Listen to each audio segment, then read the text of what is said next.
In GS study ये system में आपका स्वागत है। दोस्तों, मैं आशा करता हूं कि आप सभी लोग बेहतरीन स्वस्थ और मस्त होंगे और अपने पढ़ाई को आप लोग अच्छे से कर रहे होंगे। आप सभी लोगों का परिवार बेहतरीन स्वस्थ और मस्त होगा। आप सभी लोगों को मेरी तरफ से ढेर सारा प्यार और आपके माता पिता को मेरी तरफ से प्रणाम है। दोस्तों, आज की क्लास में हम लोग पढ़ेंगे UP triple S C NM महिला स्वास्थ्य कार्यकर्ता के लिए महत्वपूर्ण बहुविकल्पी प्रश्नों को। और महिला स्वास्थ्य कार्यकर्ता की हमारी 183 नंबर की क्लास है, जिसमें कि सारे क्वेश्चन हमारे कैसे होंगे, ऑब्जेक्टिव होंगे, यानी कि बहुविकल्पी होंगे। तो दोस्तों, आप लोग क्लास में बने रहिए और एक एक क्वेश्चन को ध्यान से सुनते चलिए और देखते चलिए। क्या दोस्तों, एक एक क्वेश्चन को ध्यान से सुनते चलिए और देखते चलिए। और जिस भी क्वेश्चन के आप लोगों को आंसर आ रहे हैं, तुरंत कमेंट बॉक्स में हमको बताते भी चलिए। और लास्ट में अपना स्कोर हमको जरूर बताइएगा कि आप लोगों के स्कोर कितने गए हैं। इससे ये पता चलेगी कि आप लोगों की तैयारी किस तरह के क्वेश्चनों की हो चुकी है और किस तरह के क्वेश्चनों की तैयारी अभी करनी चाहिए। इस चैनल पर आप लोगों को क्लास कितने बजे मिलेगी? तो इस चैनल पर आप लोगों को क्लास मिलेगी सुबह 7 AM पे। कितने बजे? सुबह 7 AM पे। एक क्लास आप लोगों को शाम को देखने को मिलेगी, जिसकी टाइमिंग है 7 PM, यानी कि 2 क्लासें आप लोगों को देखने को मिलेगी, सुबह 7 बजे और शाम को 7 बजे। इस चैनल पर जितने भी हमारे भाई बहन आए हुए हैं, चैनल को ईमानदारी से सब्सक्राइब कर लीजिए, जब तक कि आप लोगों का एग्जाम नहीं हो जाता है। जैसे ही बहन आप लोगों का एग्जाम हो जाएगा, तुरंत आकर के मुझे अनसब्सक्राइब मार दीजिएगा, मुझे कोई दिक्कत नहीं। बार बार मैं आप लोगों को सब्सक्राइब करने के लिए क्यों बोलता हूं कि जैसे ही मैं कोई क्लास लूंगा, उसका नोटिफिकेशन आप लोगों के पास चला जाएगा और आप लोग उस क्लास को तुरंत सबसे पहले पढ़ लेंगे। तो चलिए, अब देर न करते हुए आज की क्लास को हम लोग शुरू करते हैं और देखते हैं कि आज का हमारा मोटिवेशन क्या है। ज्ञान का कोई अंत नहीं है। क्या दोस्तों? ज्ञान का कोई अंत नहीं है। इसे जितना बढ़ाओगे उतना ही ऊंचाई पर पहुंचोगे। ज्ञान का कोई अंत नहीं है। इसे जितना बढ़ाओगे उतना ही ऊंचाई पर पहुंचेगे। तो चलिए दोस्तों, अब देर न करते हैं, आप लोगों का समय जाया न करते हुए आज की क्लास को हम लोग शुरू करते हैं और देखते हैं कि हमारा पहला क्वेश्चन क्या है। चलिए देखते हैं भाई, पहला क्वेश्चन क्या दिया है। क्वेश्चन नंबर एक को पढ़ने से पहले मेरा आप लोगों से एक रिक्वेस्ट है, सभी बहनों से मेरा एक रिक्वेस्ट है। खास तौर से जब ये एनएम की क्लास है तो सभी इसमें क्लास में पढ़ती होंगी, हमारी बहनें ही होंगी। लेकिन जो भी लोग पढ़ रहे हैं, जितने भी लोग पढ़ रहे हैं, चाहे जो भी हमारी बहनें पढ़ रही हैं, बहन आप लोगों को क्या करना है कि अपने मोबाइल की क्वालिटी को बढ़ा लीजिए। क्या करना है बहन? मोबाइल की क्वालिटी को बढ़ाइए ना, मोबाइल की क्वालिटी को बढ़ा लीजिए। ठीक है, मोबाइल की क्वालिटी को बढ़ाइए। पहला काम ये कीजिए कि मोबाइल की क्वालिटी को बढ़ा लीजिए। दूसरा काम ये कर लीजिए कि मोबाइल का जो अपना वॉल्यूम है, मोबाइल का जो आप लोगों का वॉल्यूम है बहन, उस मोबाइल के वॉल्यूम को बढ़ा लीजिए, यानी कि अपने आवाज़ को, यानी साउंड को बढ़ा लीजिए ना, साउंड को बढ़ा लीजिए। यहाँ पे शोर शराबा ये लोग करेंगे, अब ये लोग तैयारी में है, शोर शराबा आप लोगों को सुनाई देगा। इसलिए अपना काम, पहला काम कीजिए कि मोबाइल की क्वालिटी को बढ़ाइए। दूसरा काम कीजिए मोबाइल के साउंड को बढ़ाइए। ध्यान से क्वेश्चन को सुनिएगा, बहुत तेजी में हम लोग चलेंगे, तुरंत उड़ाते चलिए, तुरंत सुनते चलिए, क्वेश्चन उड़ाइए। क्वेश्चन नंबर एक, पहला नंबर क्वेश्चन पढ़िए क्या दिया है। बहुत तेजी में पढ़ेंगे हम लोग। त्वचा में रंग कण उपस्थित होते हैं। चर्म में, अधिचर्म में, मैलपी स्तर की रंगा कोशिकाओं में, या कड़ी स्तर की, कड़ी स्तर में कोशिकाओं में। राइट आंसर क्या होगा? सभी बहने कमेंट करें, कमेंट कीजिए जल्दी से। क्वेश्चन नंबर एक को दोबारा से पढ़िए। त्वचा में रंगा कण उपस्थित होते हैं। तो त्वचा में रंगा कण कहाँ उपस्थित होते हैं भाई? जल्दी से कमेंट कीजिए। त्वचा में रंगा कण जो उपस्थित होते हैं, मैलपीगी स्तर की रंगा कोशिकाओं में उपस्थित होते हैं बहन। राइट आंसर हो जाएगा यहाँ पे ऑप्शन नंबर सी। कोई दिक्कत, कोई कंफ्यूजन, तुरंत कमेंट आप लोग हमको कीजिए। सर, इस क्वेश्चन में डाउट है, इस क्वेश्चन में कंफ्यूजन है, मैं बताने की बहन पूरी कोशिश करूंगा। जिस भी बहन का अगर कमेंट बॉक्स में जवाब नहीं दे पाया, वो एकदम निश्चिंत रहेंगी, मैं उनके कमेंट का जवाब जरूर दूंगा। आप लोगों के डाउट का क्वेश्चन मैं आप लोगों को एग्जाम हॉल में जाने से पहले तक बता दूंगा। इस बात से निश्चिंत रहिए। ये नहीं कि आप लोग जा रहे हैं तो 10 मिनट पहले बताऊंगा, पहले ही बता दूंगा। इससे निश्चित रहिएगा। जिस क्वेश्चन में डाउट होगा कमेंट कीजिएगा। क्वेश्चन नंबर दूसरे को पढ़िए बहन। मधुसूदनी अंतःस्राव एक, तो ये मधुसूदनी अंतःस्राव एक क्या है? क्या ग्लाइकोलिपिड है, या वसील अम्ल है, या पेप्टाइड है, या स्टेरॉयल है? राइट आंसर क्या होगा भाई? सभी बहने कमेंट कर दे। क्वेश्चन नंबर दूसरा क्या दिया है? क्वेश्चन नंबर दूसरा को दोबारा से पढ़िए बहन। मधुसूदनी अंतःस्राव एक है। तो मधुसूदनी अंतःस्राव एक क्या है? तो यह एक पेप्टाइड है। क्या है बहन? पेप्टाइड है। हमारा राइट आंसर हो जाएगा दूसरे का ऑप्शन नंबर सी होगा। क्या हो जाएगा? Option number C. अगले क्वेश्चन पे चलते हैं बहन। अगला क्वेश्चन क्या दिया है? क्वेश्चन नंबर 3, गुर्दे यानी किडनी का कार्यात्मक यूनिट कार्य यूनिट क्या है बताइए। गुर्दे किडनी का कार्यात्मक यूनिट क्या है? क्या एक्सान है, न्यूरॉन है, नेफ्रॉन है या धमनी है? तो गुर्दे का कार्यात्मक यूनिट क्या है या किडनी का कार्यात्मक यूनिट क्या है? तो इसका राइट आंसर क्या होगा बहन? तो इसका राइट आंसर हो जाएगा नेफ्रॉन। गुर्दे का कार्यात्मक यूनिट क्या है? तो नेफ्रॉन है। हमारा राइट आंसर होगा यहाँ पे ऑप्शन नंबर सी। अगले क्वेश्चन पर चलिए बहन। अगला क्वेश्चन क्या दिया है? Question number 4। अपोहक जिसके कार्य संपादन हेतु प्रयुक्त होता है वह है। अपोहक जिसके कार्य संपादन हेतु प्रयुक्त होता है वह है। तो क्या है? क्या हृदय है, वृक्क है, यकृत है या फेफड़े है? तो अपोहक जिसके कार्य संपादन होते हैं, प्रयुक्त होता है वह है। तो वह क्या है भाई? जल्दी से आप लोग कमेंट कीजिए। चौथे नंबर का राइट आंसर क्या होगा? तो ये वृक्क है। क्या है? वृक्क है। राइट आंसर हो जाएगा ऑप्शन नंबर बी। क्या होगा? Option number B. अपोहक जिससे कार्य संपादन हेतु प्रयुक्त होता है वह है। तो वह क्या है? एक वृक्क है। राइट आंसर हो जाएगा वन ऑप्शन नंबर बी होगा। क्या होगा? Option number B. किसी का गलत तो नहीं हुआ, किसी भी बहन का गलत नहीं होना चाहिए। जिस भी बहन का क्वेश्चन गलत हो रहा है घबराए ना भाई। किसी भी बहन का अगर क्वेश्चन गलत हो रहा है तो बहन घबराए ना। क्वेश्चन नंबर 5 को पढ़िए बहन। क्वेश्चन नंबर 5 क्या दिया है भाई? क्वेश्चन नंबर 5 हमारा दिया है, पढ़िए। क्वेश्चन नंबर 5 क्या दिया है भाई? क्वेश्चन नंबर 5 क्या दिया है कि 40 अंश ना 40 डिग्री सेल्सियस को फ़ारेनहाइट में परिवर्तित करें। बताइए 40 डिग्री सेल्सियस को फ़ारेनहाइट में परिवर्तित करना है भाई। बताइए कैसे परिवर्तित करेंगे आप लोग?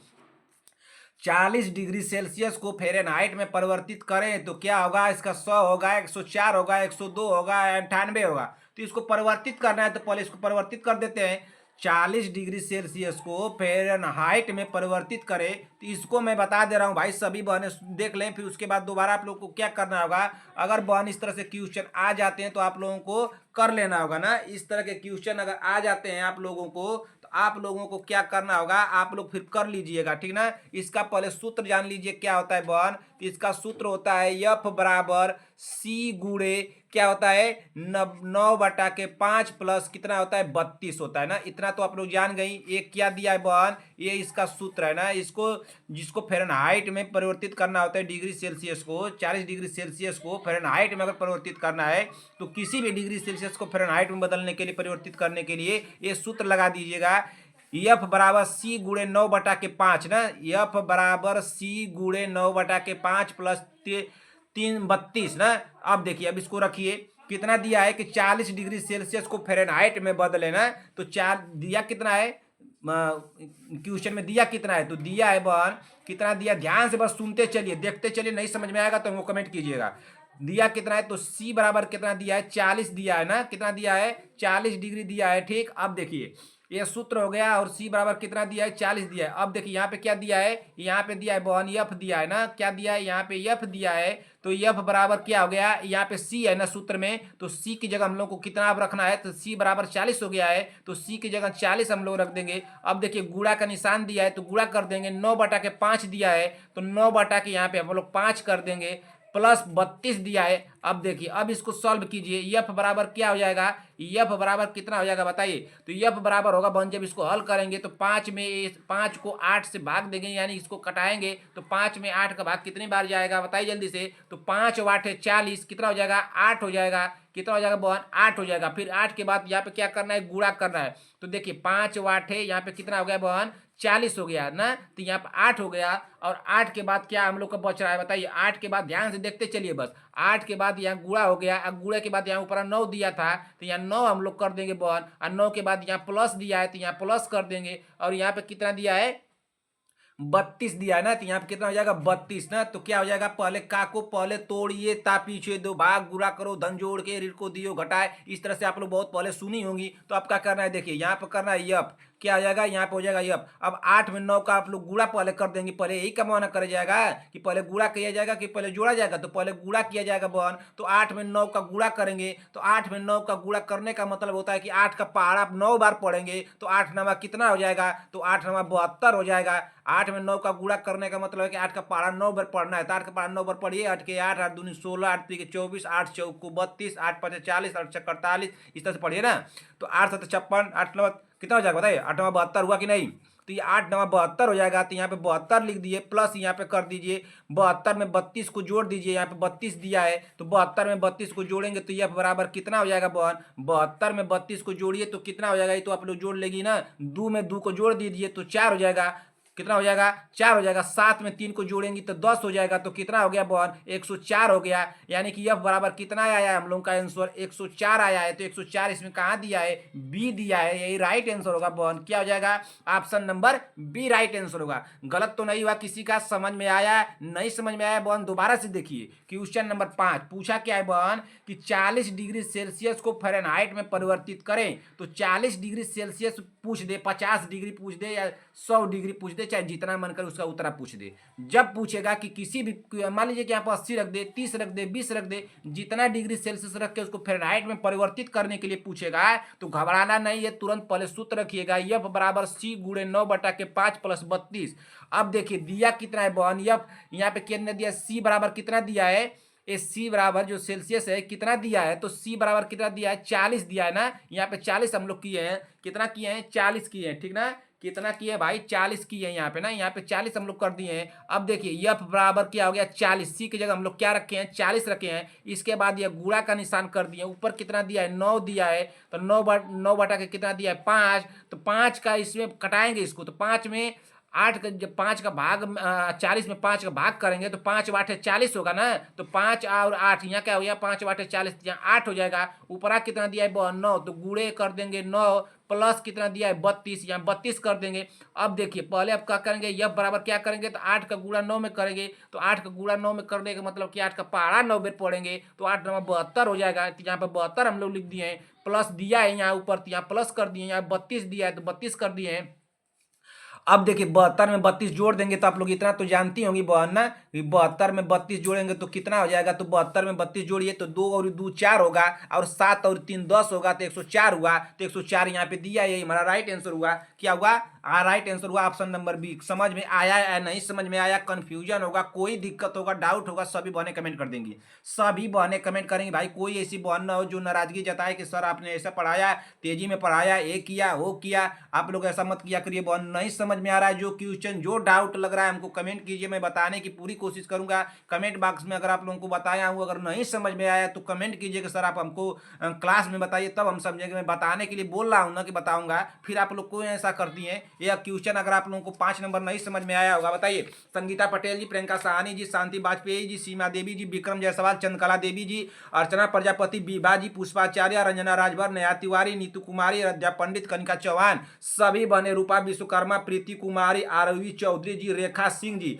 रश्मि सोम जी। ध्यान दे भाई, रश्मि सोम जी, अगर आपको नहीं समझ में आया होगा ना बहन तो हमको कमेंट कीजिएगा। रश्मि सोम जी आप कमेंट कीजिएगा, आपको बहुत दिक्कत लग रहा है हमको है ना, आप हमको कमेंट कीजिए। अगर नहीं समझ में आया होगा तो बताइएगा, समझाऊंगा फिर दोबारा से, आपको दूसरे तरीके से समझाऊंगा, लेकिन आपको समझ में आना चाहिए भाई। लेकिन आप पढ़ने के बाद इस तरह से कमेंट मत किया कीजिए। अगले नंबर पर चलते हैं। नई क्लास पसंद आ रही है तो छोड़ के आप लोग जा सकती हैं बहन, लेकिन जिन बहनों के लिए पसंद आ रही है, जिनको वादा किया हूं उनको तो हमको क्लास देनी पड़ेगी ना। तो जिनको नहीं पसंद आ रहा है वो जा सकती हैं, जिनको समझ में नहीं आया वो कमेंट करें, मैं बताने के लिए तैयार हूं। क्वेश्चन नंबर 6 को पढ़िए बहन। निम्नलिखित में से किससे एलर्जी होती है, इस ऑप्शन में बताना है कि किससे एलर्जी होती है। क्या न्यूट्रोफिल्स से होती है, या लिम्फोसाइटोसिस से होती है, या मोनोसाइटोसिस से होती है, या इसिनोफिलिया से होती है। तो किससे होती है एलर्जी भाई, एलर्जी किससे होती है, निम्नलिखित में से किससे एलर्जी होती है। जल्दी से आप लोग कमेंट कीजिए। पूछा क्या क्वेश्चन बहन, निम्नलिखित में से किससे एलर्जी होती है। क्या न्यूट्रोफिल्स से, लिम्फोसाइटोसिस से, मोनोसाइटोसिस से, या इसिनोफिलिया से। तो किससे एलर्जी होती है भाई, क्वेश्चन तो यही पूछा है। बताइए 6वें नंबर का राइट आंसर क्या होगा, तो इसिनोफिलिया से एलर्जी होती है। राइट आंसर क्या हो जाएगा, ऑप्शन नंबर डी हो जाएगा। क्या हो जाएगा, ऑप्शन नंबर डी। अगले क्वेश्चन पे चलिए बहन। क्वेश्चन नंबर 7, सरल गलगंड यानी घेगा, गलगंड को क्या बोलते हैं, घेगा। सरल गलगंड या सरल घेगा, इनमें इनको प्रभावित करने वाली बीमारी है। तो सरल गलगंड को यानी घेगा को प्रभावित करने वाली बीमारी कौन सी है। क्या अश्व ग्रंथि है, यकृत लीवर है, या थायराइड ग्रंथि है, या मसूड़े है। तो गलगंड को प्रभावित करने वाली कौन सी बीमारी है भाई, तो कौन सी बीमारी है उसको क्या बोला जाएगा 7वें नंबर का, अरे भाई इसको थायराइड ग्रंथि बोल देंगे। राइट आंसर हो जाएगा ऑप्शन नंबर सी हो जाएगा। क्या हो जाएगा, ऑप्शन नंबर सी ना, क्या होगा बताइए, ऑप्शन नंबर सी ना होगा? जी बिल्कुल होगा, ऑप्शन नंबर सी हमारा राइट आंसर होगा बहन। कोई दिक्कत होगा बहन तुरंत कमेंट कीजिएगा हमको। अगले क्वेश्चन पे चलते हैं। क्वेश्चन नंबर कौन सा है? क्वेश्चन नंबर हम लोग का 7 हो गया ना। क्वेश्चन नंबर 8 पे चलते हैं। क्वेश्चन नंबर 8 को पढ़िए, क्या दिया है? शैल क्रिया के पहले किस पदार्थ को लगाकर त्वचा की तैयारी की जाती है? शैल क्रिया के पहले किस पदार्थ को लगाकर त्वचा की तैयारी की जाती है? क्या हाइड्रोजन परऑक्साइड, म्यूपिरोसिन, या 2% ग्लूटेराइडिलाइड? ऑप्शन डी दिया है कि 70% अल्कोहल। हमारा राइट आंसर क्या होगा भाई? सभी बहने कमेंट करें। क्वेश्चन नंबर 8, क्वेश्चन नंबर 8 क्या दिया है कि शैल क्रिया के पहले किस पदार्थ को लगाकर त्वचा की तैयारी की जाती है? तो शैल क्रिया के पहले किस पदार्थ को लगाया जाता है भाई जिससे त्वचा की तैयारी की जाती है? तो 8वें नंबर का राइट आंसर क्या होगा भाई? तो 70% अल्कोहल हो जाएगा। क्या होगा? 70% अल्कोहल, बिल्कुल राइट आंसर होगा ऑप्शन नंबर डी। अगले क्वेश्चन पर चलिए। क्वेश्चन नंबर 9, मलेरिया के उपचार में कुनैन का औषध रूप में इस्तेमाल होता है, इसे पौधे के किस हिस्से से प्राप्त किया जाता है? बहुत आसान क्वेश्चन है, सिर्फ लंबा लिखा है। पूछ देता है कि कुनैन जो है, कुनैन का औषध जो है कहाँ किस पौधे से प्राप्त होता है, तब भी पता चल जाता है। लेकिन पूछा क्या कि मलेरिया के उपचार में कुनैन का औषध रूप में इस्तेमाल होता है, इसे पौधे के किस हिस्से से प्राप्त किया जाता है? तो किस हिस्से से प्राप्त किया जाता है? क्या जड़ें से, तना से, छाल से, या पत्तियां से? राइट आंसर क्या होगा भाई? सभी बहने कमेंट कर दें कि इसका राइट आंसर क्या होगा 9वें नंबर का। तो 9वें नंबर का राइट आंसर होगा बहने छाल से प्राप्त किया जाता है। तो राइट आंसर यहाँ पे छाल दिया है सी पे, तो राइट आंसर हुआ ऑप्शन नंबर सी। एक एक क्वेश्चन को सभी बहने देखती चले, सुनती चले। जिस भी क्वेश्चन के बहन आप लोगों को आंसर आ रहे हैं कमेंट बॉक्स में हमको बताते चले और अपना स्कोर काउंट करते चलिएगा बहन। आप लोग अपना स्कोर जरूर बताइएगा कि आप लोग के स्कोर कितने गए हैं। क्वेश्चन नंबर 10 पे चलिए। अगर अग्नाशय में खराबी हो को क्या होगा? अगर अग्नाशय में खराबी हो तो क्या होगा ना? अगर अग्नाशय में खराबी हो तो क्या होगा बताइए? क्या पाचन क्रिया ठीक नहीं होगी, इंसुलिन और ग्लूकागन नहीं बनेंगे, रक्त निर्माण बंद हो जाएगा, रक्तचाप बढ़ जाएगा? बताइए, अगर अग्नाशय में खराबी हो जाएगी तो क्या होगा भाई? बताइए, क्वेश्चन यही पूछ रहा है। अग्नाशय में खराबी हो जाएगी तो क्या होगा भाई? इंसुलिन और ग्लूकागन नहीं बनेंगे। राइट आंसर हो जाएगा ऑप्शन नंबर बी। क्या हो जाएगा? Option number B. गलत तो नहीं हुआ, किसी भी बहन का गलत नहीं होना चाहिए। अब एक भी बहन का क्वेश्चन गलत नहीं होना चाहिए। बहन एक एक क्वेश्चन को ध्यान से सुनते चले, जिस क्वेश्चन का आंसर आ रहा है उड़ा दीजिए हवा में, हवाई जहाज की तरह। क्वेश्चन नंबर 11 को पढ़िए। ग्रेव का रोग किस कारण से होता है भाई? ग्रेव का रोग किस कारण से होता है? क्या था थायमस की अति सक्रियता से, थायराइड की अति सक्रियता से, थाइमस की अल्प सक्रियता से, या थायराइड की अल्प सक्रियता से? जल्दी से आप लोग बताइए कि राइट आंसर क्या होगा भाई। थोड़ा चाय वो पी लीजिए, जल्दी से चाय वो पी लीजिए। उसके बाद क्या करना है, पढ़िए क्लास को, ठीक है? दिमाग एकदम खुला रहेगा, आप लोग दिमाग को खोल के काम करना है। दिमाग और छतरी, पैरासूट, ये जब खुला रहता है तभी ये काम करता है भाई। तो इसको खोलना है ना, तो खोल करके आप लोग काम लीजिए, ये नहीं कि बंद करके काम ले। बताइए क्वेश्चन नंबर 11 का राइट आंसर क्या होगा भाई? जल्दी से आप लोग कमेंट कीजिए। ग्रेव का रोग किस कारण से होता है? तो ग्रेव का रोग किस कारण से होता है भाई? सभी बहने कमेंट कर दे। क्वेश्चन नंबर 11 का राइट आंसर होगा बहन थायराइड की अति सक्रियता से होता है। राइट आंसर होगा बहन ऑप्शन नंबर बी। क्या हो जाएगा? Option number B. अगले क्वेश्चन पे चलते हैं। क्वेश्चन नंबर 12, क्वेश्चन नंबर 12 को पढ़िए। 36 साल की मल्टीग्रेविडा है जो 14 सप्ताह के गर्भ से है, उसे अल्फा भ्रूण प्रोटीन परीक्षण के लिए निर्देशित किया जाता है।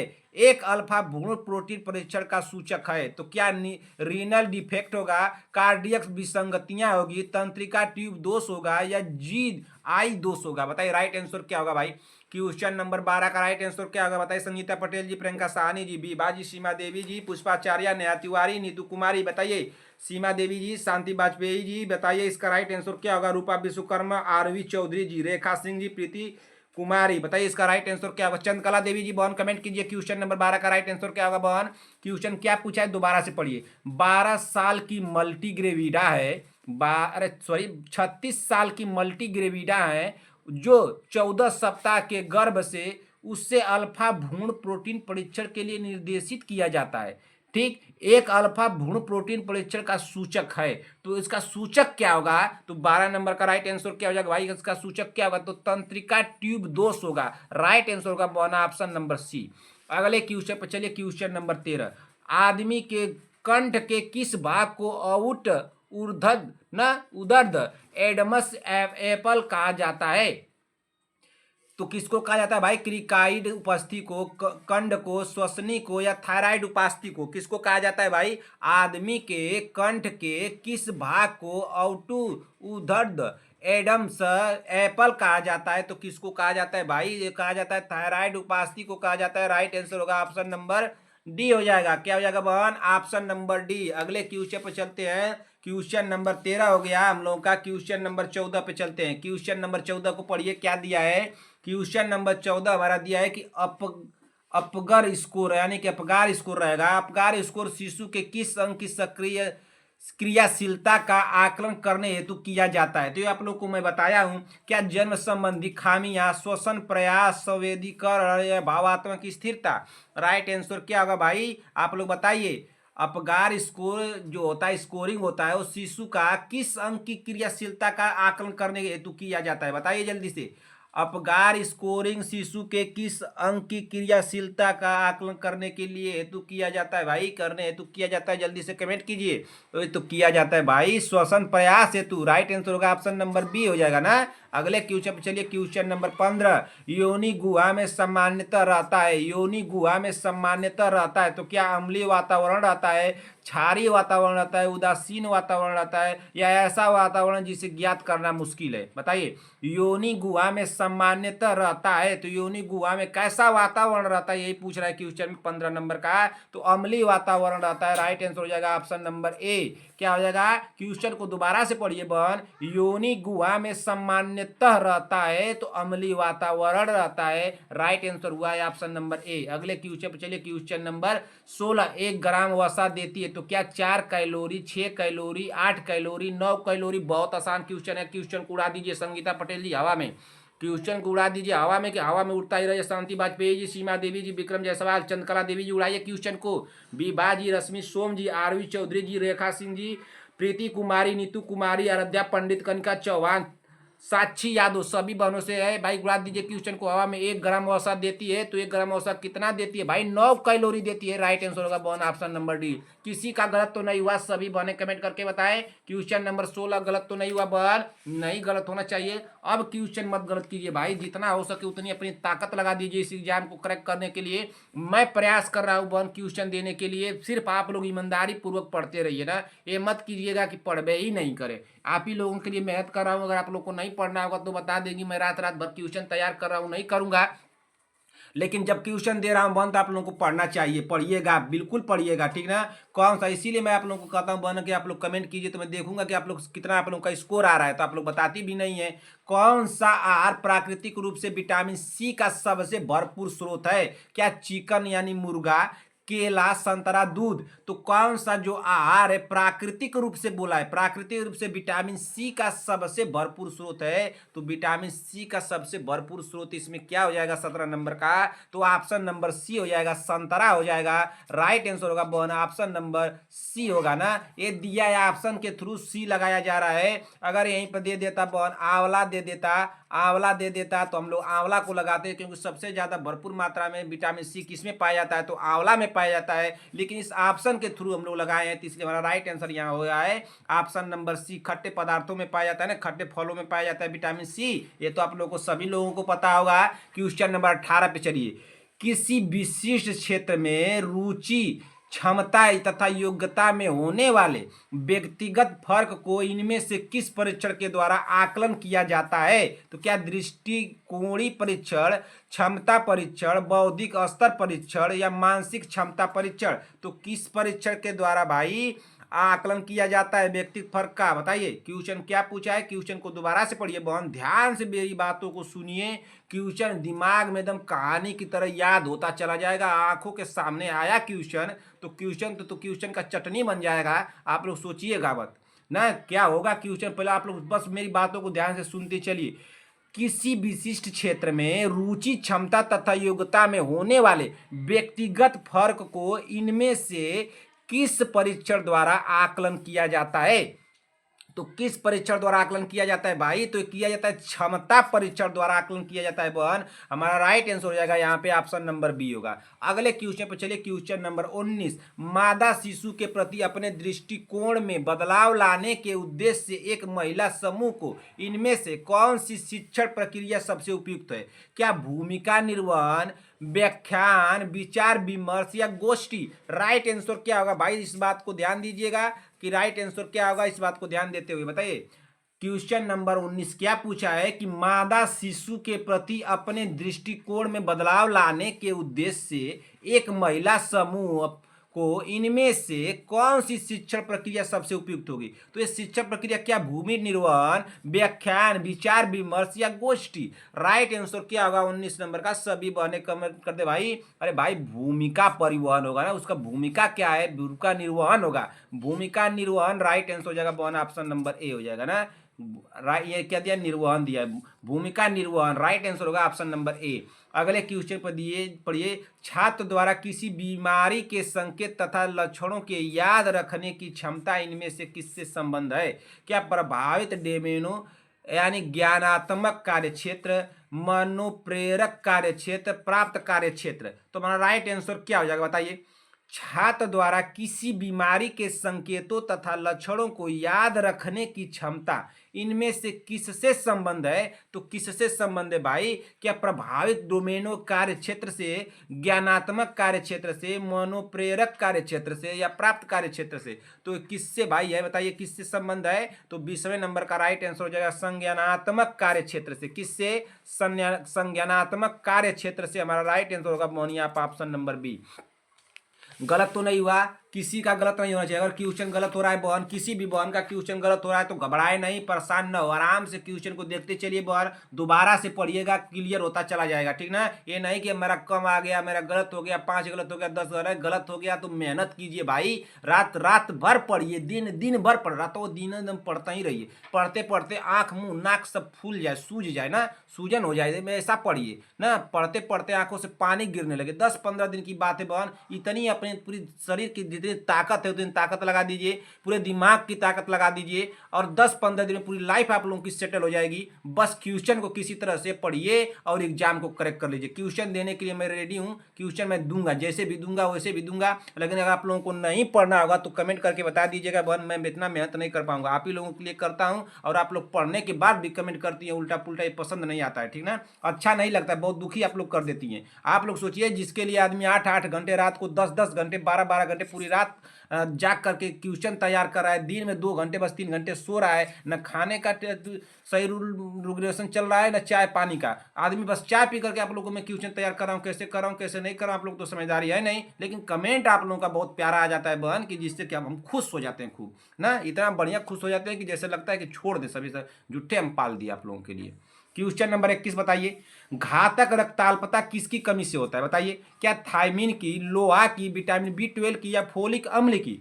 घातक रक्ताल्पता किसकी कमी से होता है? तो घातक रक्ताल्पता जो होता है बहन, वो किसकी कमी से होता है? तो यह होता है विटामिन B12 की। किसकी? विटामिन B12 की। राइट आंसर होगा बहन ऑप्शन नंबर सी। ईमानदारी से सभी बहनें पढ़ेंगी भाई, ठीक। रीनार लैक्टेट विलयन की शक्ति प्रदाता है। रीनार लैक्टेट विलयन की शक्ति प्रदाता है। तो क्या है? संबल्य है या नार्मोटानिक है या अल्पबद्ध है या उच्चवलित है? तो राइट आंसर क्या होगा भाई? रीनार लैक्टेट विलयन की शक्ति प्रदाता है। तो शक्ति प्रदाता क्या है भाई बताइए जल्दी से। संगीता पटेल जी बहन बताइए तो इस क्वेश्चन को बताइए। संगीता पटेल जी बहन गलत कर सकती हैं यहाँ पे। क्वेश्चन नंबर 22, शांति वाजपेयी जी ध्यान से कीजिएगा, सीमा देवी जी, विभा जी, रंजना राजभर, नेहा तिवारी, रश्मि सोम जी, प्रीति कुमारी, आरवी चौधरी जी, रेखा सिंह जी, श्रेया मिश्रा, और कौन भाई? श्रेया चौधरी, सूर्यांश मिश्रा, नीरज देवी। बताइए इस क्वेश्चन को भाई, ये क्वेश्चन गलत कर सकते हैं आप लोग। रीनार लैक्टेट विलयन की शक्ति प्रदाता है। राइट आंसर होगा यहाँ पे वन ऑप्शन नंबर क्या हो जाएगा? ऑप्शन नंबर बी हो जाएगा ना। क्या हो जाएगा? नार्मोटोनिक हो जाएगा, ऑप्शन नंबर बी होगा। गलत तो नहीं हुआ, किसी भी बहन का नहीं गलत होना चाहिए। क्वेश्चन नंबर 23 पे चलिए, सबसे सामान्य प्रकार का मनोभ्रम इनमें से क्या है?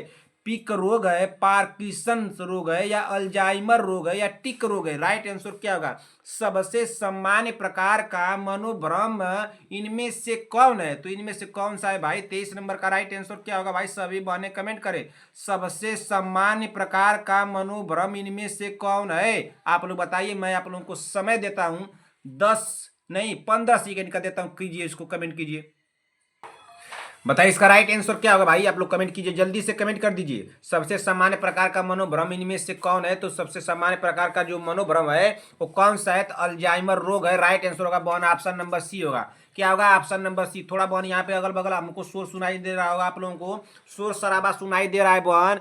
कोई एक आदमी है बहुत परेशान है ना, वो गाना वाना बजा रहे हैं, यहाँ पे बूफर उफर लगा लेते हैं और उनको थोड़ा बहुत इसमें क्या बहुत दिक्कतें हो रही हैं उनको ना। तो गाना वाना सुनते जब मैं क्लास लेता हूँ तभी अपने मोबाइल की क्वालिटी को बढ़ा लीजिए बहन। अगर आप लोगों को सॉन्ग सुनाई दे रहा होगा तो ये डिस्टर्बिंग के लिए मेरे साथ किया जा रहा है, लेकिन आप लोगों को डिस्टर्ब नहीं होना है। अपने मोबाइल की साउंड को बढ़ाइए। मैं क्वेश्चन दे रहा हूँ इधर से तेज कर बोल करके, आप लोग बस सुनिए।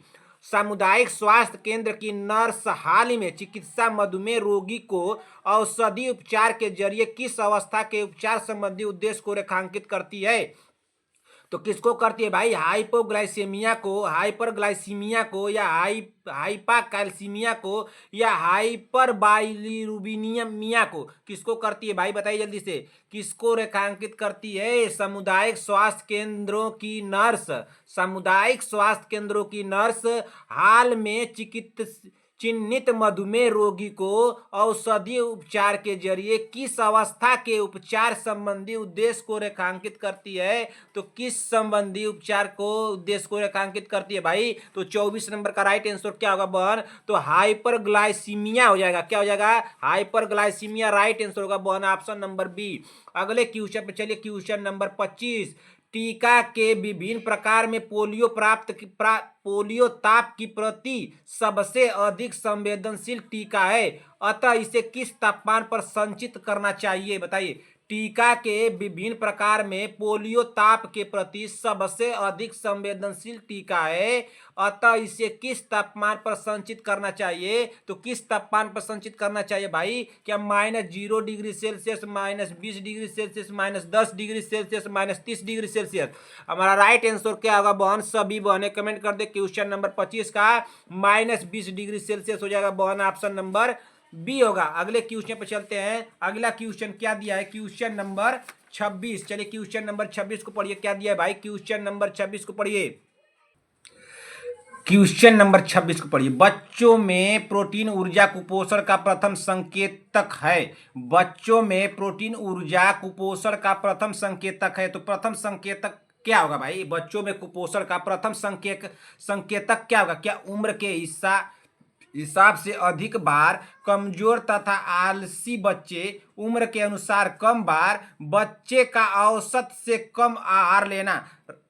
राइट आंसर क्या होगा भाई? सभी बहने कमेंट करें। क्वेश्चन नंबर 26 का राइट आंसर क्या होगा? सभी बहने कमेंट कर दे भाई। बच्चों में प्रोटीन ऊर्जा कुपोषण का प्रथम संकेतक है। तो बच्चों में प्रोटीन ऊर्जा जो कुपोषण का प्रथम संकेतक होगा वो क्या होगा भाई? तो वह होगा उम्र के अनुसार कम बार होगा। क्या होगा? उम्र के अनुसार कम बार। हमारा राइट आंसर होगा ऑप्शन नंबर सी हो जाएगा ना। अगले क्वेश्चन पर चलिए, क्वेश्चन नंबर 27। क्वेश्चन नंबर 27 को पढ़िए। विटामिन ए की कमी से इनमें से कौन सा रोग हो सकता है? विटामिन ए की कमी से इनमें से कौन सा रोग हो सकता है? क्या बेरी होगा, बिटाट धब्बे होगा, स्कर्बी होगा, या लेंस पश्च तंतु विकास होगा? तो विटामिन ए की कमी से इनमें से कौन सा रोग हो सकता है? तो विटामिन ए की कमी से कौन सा रोग हो सकता है भाई? 27 नंबर का सभी बहने कमेंट कर दे। तो विटामिन ए की कमी से होता है बिटाट धब्बे। राइट आंसर हो जाएगा ऑप्शन नंबर बी हो जाएगा। क्या हो जाएगा? ऑप्शन नंबर बी हो जाएगा। इस बात को ध्यान दीजिएगा ना। अगले क्वेश्चन पे चलते हैं। Question number 28। मानव आरबीसी का जीवन काल करीब दिनों का होता है। तो मानव आरबीसी का जीवन काल करीब दिनों तक होता है। तो कितने दिनों तक का होता है? ये क्वेश्चन पूछ रहा है कि मनुष्य के शरीर में आरबीसी का जीवन काल, रेड ब्लड सेल्स का जीवन काल कितने दिनों का होता है? लाल रक्त कोशिकाओं का भाई कितने दिनों का होता है? एक तरह से बता दीजिए। क्या 45 दिन, 120 दिन, 80 दिन, या 180 दिन? तो मानव आरबीसी का जीवन काल जो होता है बहन वो कितने दिनों का होता है? तो 120 दिनों का होता है। तो सभी बहनों को पता होगा। आप लोग बता दीजिए कि WBC का जीवन काल कितने दिन का होता है? प्लेटलेट्स का जीवन काल, रुक जाइए, प्लेटलेट्स ना, प्लेटलेट्स का जीवन काल कितने दिन का होता है भाई? सभी बहने कमेंट करें। आरबीसी का जीवन काल कितने दिन का होता है? सभी बहने कमेंट करें। 28 नंबर पे डाल करके लिखिएगा, 28 नंबर डाल करके होमवर्क लिख करके बताइए कि डब्ल्यूबीसी का जीवन काल, प्लेटलेट्स का जीवन काल, आरबीसी का 120 हो गया। इसको बताइए आप लोग। आ रहा होगा तो तभी बताइएगा, नहीं आ रहा होगा तो सर्च करके बताइएगा, कहीं से खोज करके बुक में से पढ़ के किसी से पूछ के बताइएगा। लेकिन इतना आसान तो आ जाएगा। स्थान, स्थान जहाँ आरबीसी बनती है, मतलब वह स्थान जहाँ आरबीसी बनता है, क्या कृत में बनता है? रक्त में, वृषण में या लाल अस्थि मज्जा में। तो वह स्थान कहाँ है भाई कि जहाँ आरबीसी का निर्माण होता है? तो आरबीसी का निर्माण कहाँ होता है? क्वेश्चन होमवर्क में मैं पूछा था आप लोगों से, शायद आप लोगों को याद आ रहा होगा। शांति वाजपेयी जी, याद आ रहा है? स्थान जहाँ आरबीसी बनती है, तो आरबीसी कहाँ बनता है भाई? बताइए जल्दी से। तो 29 नंबर का राइट आंसर हो जाएगा लाल अस्थि मज्जा में। राइट आंसर हो जाएगा ऑप्शन नंबर डी होगा बहन। क्या हो जाएगा? Option number D. Question number 30 पे चलिए। खाली स्थान दिया सर्वात्रिक रक्तदाता है। क्वेश्चन वही है, बस घुमाया गया है। खाली स्थान सर्वात्रिक रक्तदाता है। क्या ए बी सर्वात्रिक रक्तदाता होगा, या बी सर्वात्रिक रक्तदाता होगा, या ए सर्वात्रिक रक्तदाता होगा, या ऑप्शन नंबर डी सर्वात्रिक रक्तदाता होगा? राइट आंसर क्या होगा 30वें नंबर का भाई? ये तो संगीता पटेल जी, आपको तो आ जाएगा। आप तो हमको बताई थी ना संगीता पटेल जी बहन। तो आपका ब्लड ग्रुप क्या है? तो ऑप्शन नंबर डी है। राइट आंसर होगा ऑप्शन नंबर डी भाई, ओ होगा। क्या हो जाएगा? ओ होगा। क्वेश्चन नंबर 31, कौन सा रक्त समूह सर्वग्राही है? क्या ए है, बी है, ए बी है, या ओ है? तो सर्वग्राही पूछा है ना, कौन सा रक्त समूह सर्वग्राही है? यहाँ पे सर्वदाता है। दोनों ऑप्शन ऊपर नीचे कर दिया गया, इस बात को ध्यान दीजिएगा। सर्वात्रिक यानी कि सबको देने वाला, सर्वग्राही लेकिन सबसे लेने वाला। तो बताइए कि सर्वग्राही कौन सा रक्त समूह होगा भाई 31 नंबर का? तो 31 नंबर का राइट आंसर हो जाएगा one option number C, A B हो जाएगा ना। क्या हो जाएगा? ए बी हो जाएगा। ऑप्शन नंबर सी हमारा राइट आंसर होगा। कौन सा रक्त समूह सर्वग्राही है? सर्वग्राही का मतलब होता है अपने अंदर लेने वाला, तो ए बी होगा। सर्वात्रिक यानी देने वाला, तो ओ होगा। राइट आंसर होगा यहाँ पे डी होगा, और यहाँ पे सी होगा। अगले क्वेश्चन पे चलते हैं। क्वेश्चन नंबर 32 पे चलते हैं भाई। क्वेश्चन नंबर 32 क्या दिया? ध्यान से क्वेश्चन को देखते चलिए, सुनते चलिए। जिस भी क्वेश्चन का आंसर आ रहा है तुरंत कमेंट बॉक्स में सभी बहने बताते चले भाई। क्वेश्चन नंबर 32 को पढ़िए। यूनिवर्सल डोनर किस रक्त समूह के अंतर्गत आता है? बताइए। 2-3 क्वेश्चन आप लोगों के ब्लड ग्रुप से लिया गया है ना। आप ये लोग बता दीजिए कि यूनिवर्सल डोनर जो किस रक्त समूह के अंतर्गत आता है? क्या वो positive, O negative, A B positive, A B negative? Right answer क्या होगा 32 नंबर का? सभी बहने कमेंट कर दे भाई। तो यूनिवर्सल ना, ये वही क्वेश्चन है, ध्यान दीजिएगा भाई। संगीता पटेल जी, प्रियंका साहनी जी, सीमा देवी जी, शांति वाजपेयी जी, विभा जी, इस बात को ध्यान दीजिए। क्वेश्चन क्या पूछ रहा है? यूनिवर्सल डोनर किस रक्त समूह के अंतर्गत आता है? तो यूनिवर्सल डोनर ना, डोनर दे रहा है ना, तो किस रक्त समूह के अंतर्गत आता है? 32 नंबर का राइट आंसर क्या हो जाएगा? तो बी होगा भाई, ओ निगेटिव हो जाएगा। ऑप्शन नंबर बी यहाँ पे होगा। अगले क्वेश्चन पे चलते हैं। क्वेश्चन नंबर 33, रक्त का कार्य है। तो रक्त का कार्य क्या है भाई? कि कोशिकाओं से कार्बन डाइऑक्साइड ले जाना, शरीर में सभी भागों में पोषक तत्वों को ले जाना, संक्रमण के स्थानों के लिए प्रतिरक्षों को ले जाना। ऑप्शन डी दिया उपरोक्त विकल्पों में से सभी। राइट आंसर क्या होगा? सभी बहने कमेंट करें। क्वेश्चन नंबर 33 सॉरी, रक्त का कार्य है। तो रक्त का कार्य क्या है भाई? 33 नंबर का राइट आंसर क्या होगा भाई? बताइए जल्दी से। रक्त का कार्य क्या है? क्या कोशिकाओं में कार्बन डाइऑक्साइड ले जाना? बिल्कुल सही। शरीर में सभी भागों में पोषक तत्वों को ले जाना? बिल्कुल सही। ऑप्शन सी क्या दिया? संक्रमण के स्थानों के लिए प्रतिरक्षों को ले जाना? बिल्कुल सही। जब तीनों ऑप्शन सही हो रहे तो ऑप्शन नंबर डी को क्यों छोड़े भाई? ये नहीं रोने लगेगा कि हमको क्यों छोड़ दिए, क्यों छोड़ दिए। तो इसको क्यों छोड़े? इसी को हम लोग ले लेते हैं, इसी को डी बता देते हैं। भाई आप महान हैं, आप हमारे आंसर हैं। आप चलिए आपको आंसर बता देते हैं, तो इनको आंसर बता देते हैं। हमारा सही राइट आंसर होगा सभी तीनों सही हो जाएंगे। राइट आंसर होगा ऑप्शन नंबर डी। अगले क्वेश्चन पे चलिए। क्वेश्चन नंबर 24, हिमेटोलॉजी का अध्ययन है। क्या हिमेटोलॉजी का अध्ययन हड्डियों होगा, रक्त होगा, दिल होगा, या गुर्दे होगा? क्या होगा? बताइए जल्दी से, क्या होगा?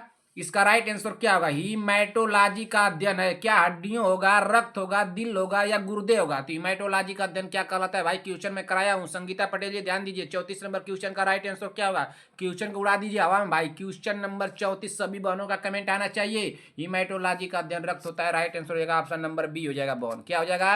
ऑप्शन नंबर बी होगा यहाँ पे। अगले क्वेश्चन चलिए। क्वेश्चन नंबर 35, लाल रक्त कणिकाओं का सामान्य व्यास होता है। तो लाल रक्त कणिकाओं का सामान्य व्यास कितना होता है भाई? क्या 6 to 7 UM? इसी तरह मत पढ़िए, इसको पढ़िए पहले। क्वेश्चन को पढ़िए क्या पूछा है कि लाल रक्त कणिकाओं का सामान्य व्यास होता है।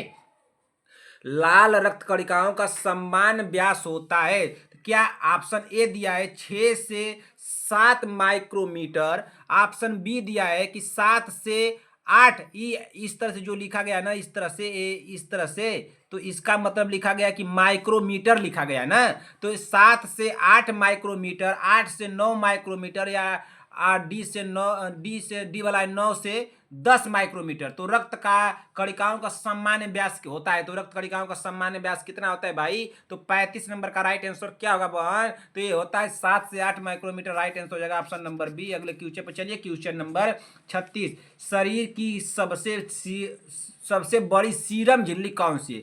शरीर की सबसे बड़ी सीरम झिल्ली कौन सी है बताइए? क्या पेरिटोनियम है, या म्यूकोसा है, या सेरोसा है, या सब म्यूकोसा है? तो राइट आंसर क्या होगा भाई? शरीर की सबसे बड़ी सीरम झिल्ली कौन सी है? तो शरीर की सबसे बड़ी जो सीरम झिल्ली है पेरिटोनियम है। क्या है? पेरिटोनियम बन। राइट आंसर होगा ऑप्शन नंबर ए। अगले क्वेश्चन पे चलिए, क्वेश्चन नंबर 37। किस प्राणी में रुधिर नहीं होता है किंतु श्वसन होता है? किस प्राणी में रुधिर नहीं होता है किंतु श्वसन होता है? तो किस प्राणी में रुधिर नहीं होता है? केचुआ में नहीं होता है, मेढक में, हाइड्रा में, या मीन में? तो किस प्राणी में रुधिर नहीं होता है किंतु श्वसन होता है भाई? तो किस प्राणी में नहीं होता है बताइए जल्दी से। 37 नंबर क्वेश्चन तो मैं आप लोगों को लग रहा है कराया हूं। 37 नंबर का बता दीजिए बहन। राइट आंसर क्या हो जाएगा? हाइड्रा हो जाएगा, ऑप्शन नंबर सी हो जाएगा। अगले क्वेश्चन पे चलिए देखिए बहन, अगर 2-4 क्वेश्चन आप लोगों को रिपीटेड हो जाते हैं, 5 क्वेश्चन 10 क्वेश्चन रिपीटेड हो जाते हैं, तो कोई बहन घबराए ना, आप लोगों के लिए अच्छा ही होगा अगर रिपीटेड हो जाता है तो। चलिए अगला क्वेश्चन देते हैं बहन। अगला क्वेश्चन देखते हैं क्या दिया है। Question number 38। क्वेश्चन नंबर 38 को देखिए तो क्या दिया है? छोटी आंत में शामिल नहीं है। तो छोटी आंत में क्या शामिल है? क्या जेजुनम शामिल नहीं है, ड्यूडेनम शामिल नहीं है, इलियम शामिल नहीं है, कि सीकम शामिल नहीं है? तो छोटी आंत में शामिल नहीं है, इस नहीं शब्द को ध्यान दीजिएगा। तो छोटी आंत में क्या शामिल नहीं है भाई? 38 नंबर का राइट आंसर क्या होगा बहन? तो छोटी आंत में जो सीकम शामिल नहीं है, राइट आंसर हो जाएगा बहन ऑप्शन नंबर डी होगा। 38 नंबर का क्या होगा? ऑप्शन नंबर डी होगा। Question number 39। क्वेश्चन नंबर 39 को पढ़िए। माध्यमिक पित्त एसिड है, तो माध्यमिक पित्त एसिड क्या है? क्या टायरोकोलेट है, या लिथोकोलिक एसिड है, या कोलिक एसिड है, या कीनोडी ऑक्सीलोकी कीनोकुनी क्या दिया है? कीनोडी ऑक्सीकोलिक एसिड ना, कीनोडी ऑक्सीकोलिक एसिड। तो इसमें राइट आंसर क्या होगा भाई? माध्यमिक पित्त एसिड है, तो माध्यमिक पित्त एसिड क्या होगा? 39 नंबर का राइट आंसर क्या हो जाएगा? तो कीनोडी ऑक्सीकोलिक एसिड होगा। राइट आंसर होगा ऑप्शन नंबर डी। क्या हो जाएगा? ऑप्शन नंबर डी होगा। अगले क्वेश्चन पे चलते हैं, क्वेश्चन नंबर 40। क्वेश्चन नंबर 40 को पढ़िए। एक गैर कार्बोहाइड्रेट स्रोत से ग्लूकोज के संश्लेषण की प्रक्रिया को क्या कहा जाता है?